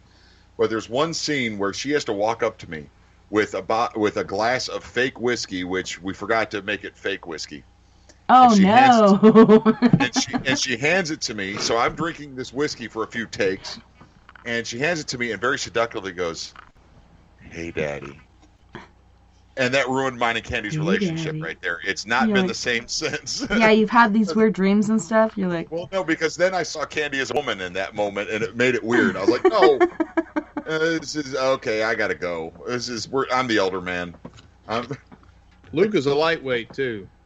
Yeah, I'm not good at drinking. I don't drink often, so when I do, you're a big guy, too. You're like, woo, howdy. Well, I've got terrible tolerance because I just don't drink. So when I do, it's weird. And then I'm drinking, this 110 proof whiskey. And then I've got this girl that's like my sister going, "Hey, Daddy," wearing a low cut shirt. And I was like, oh, I can't do this. This is. And I know, like, for you as a producer and such, like, you're trying to take these video shots and you're weirded out about the whole nudity thing. Like, you don't want to be perverted, which doing this doesn't make you perverted, but you have that thing in the back of your head that's making you think, I can't do this, like, because it makes you feel awkward. Well, the weird thing about it is I want to put, sensible nudity in our movies. And like I said, in the next one, Vinny's going to be naked for 15 minutes. But me and Vinny are both fathers of daughters. So that makes it, real weird to film somebody else's daughter without her shirt on. But, I'm going to film my friend Greta's dad naked for 15 minutes. This is going to be great. Funk, are you lifting weights getting ready for this? I don't know if I'm going to be on screen naked for that long, but well, that's still in the contract negotiation. But you got to do that, and then me and Travis will make out in a movie. So, oh my! I don't know what he's trying to get into over here. I just want to make movies. I want to make everything fair. I don't want to get Me Too'd out of this genre. Yeah. I don't think you get Me Too'd out of the horror genre. That would be a rough. That's the last one to fall, I think. It's a hard one. So, the whole Furby scene. Oh my god. Oh my gourd. The furries. Yeah. Well, the furry scene, the furry story in the movie is actually about 10 minutes longer. We cut it way down. I loved the way they looked at him all at once. Yeah, that's a true story. That and happened then to me. happened. What happened? Well, I was in a judo tournament in Memphis, and I was in the elevator, and all these there must have been a convention where they were having near the judo tournament, and all these furries got on the elevator, and it's symbiotic, man. They all just turned at the same time, and I was just like, I really, literally, and I was in a bad mood. I really did get disqualified, and they said I was going to break this guy's neck. I was winning the match. I went on gold medal, state championship. And they said I was trying to hurt the guy too badly, which I didn't understand. I was like, why didn't he tap out? You're like trying to rip his head off. Yeah, and he wouldn't tap out. And so anyway, I get in the elevator. All these guys turn around and look at me, and I was not in the mood for that. It was really freaky. And back then, furries were... I thought they were like mascots or something. Like they weren't even... I don't even know if like the furry community has kind of gotten together in the last 20 years, but back then I didn't know if it was just an association of like baseball mascots or something. But it was... Later on, I knew what they were. I love the videos you guys do with the little furry dude and his skateboard, and then you had that scene in the woods where he's like sneaking around, and then all of a sudden on your little mushroom trip you go in and you're like, no, but yes. Yes. That was a great. In fact, my screensaver is Candy with the head on, with that particular head on. I just cracked me up like I'm lurching in. I don't know. That was so fun. A lot of people listen to this have no idea what we're talking about, but they will in the know mushroom someday. scene. I'll let you be surprised by it because I kind of wanted that to be I wanted people not to know what I was looking at, but hey, maybe that's what got Robin pregnant was that night in the mushroom. We got us a hike, baby. Yeah, hike, baby. And you're like, don't look at me, baby. It wasn't me. But my favorite line, I think... Kissing. Yeah, my favorite line, I think, from the movie was, and you try to seduce me off the side of a cliff, and this weird-ass fucking hillbilly caught me? Like, I don't know. I just laughed so hard. That's another cool thing. Everybody likes a different particular comedic moment, like different ones. And that's when I think you've gotten something pretty good, because like some people think the penises in the tunnel are hilarious, or I saw this very same penis not 30 minutes ago. Yeah. That is my dad's favorite line by far is, that can't be the same dick. But also when she's taking a pee and she says, come look at this. I'm like, I'm not R. Kelly, honey. I'm not coming over there. There's different ones people... Yeah, that scene made me want to pee really bad because I'm like, she never peed. And she continued to hike. And I'm like, I got to pee now because she never peed. I don't know. Well, she does.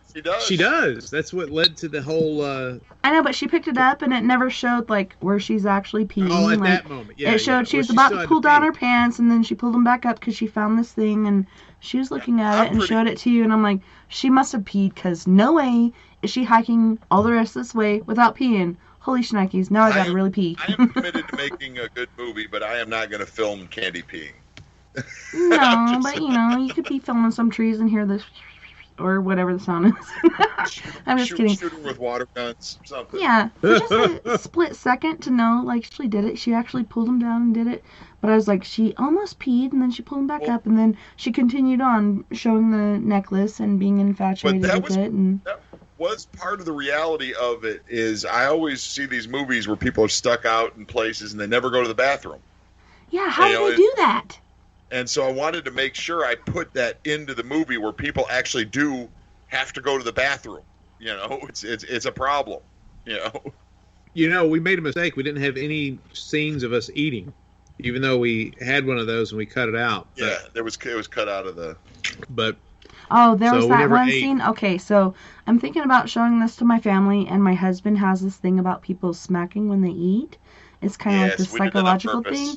And when you guys did that, I'm like, I have no problem with this, but I know he would totally like rip his head off and kick it out the front door during the scene. I'll give you the inside Iggy on that, as they call it, in wrestling. I've always thought human beings are gross when they eat.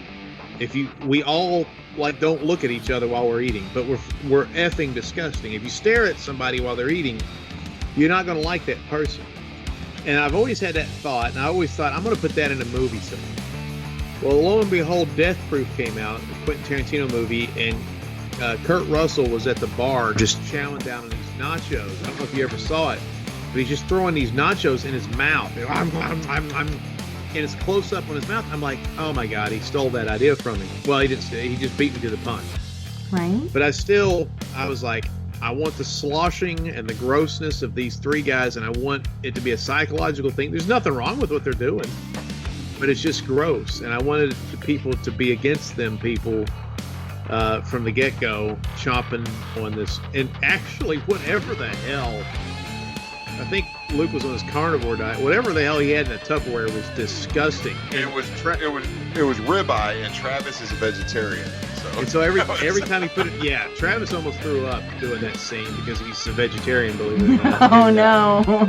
And he, and that was also, we hiked for 30 minutes, and it was out in the sun for a couple hours. It was pretty nasty. Well, we are at the end of our time. If you guys want to find out more, go to www.thehike2020.com or www.funkmasterb.com to find out more.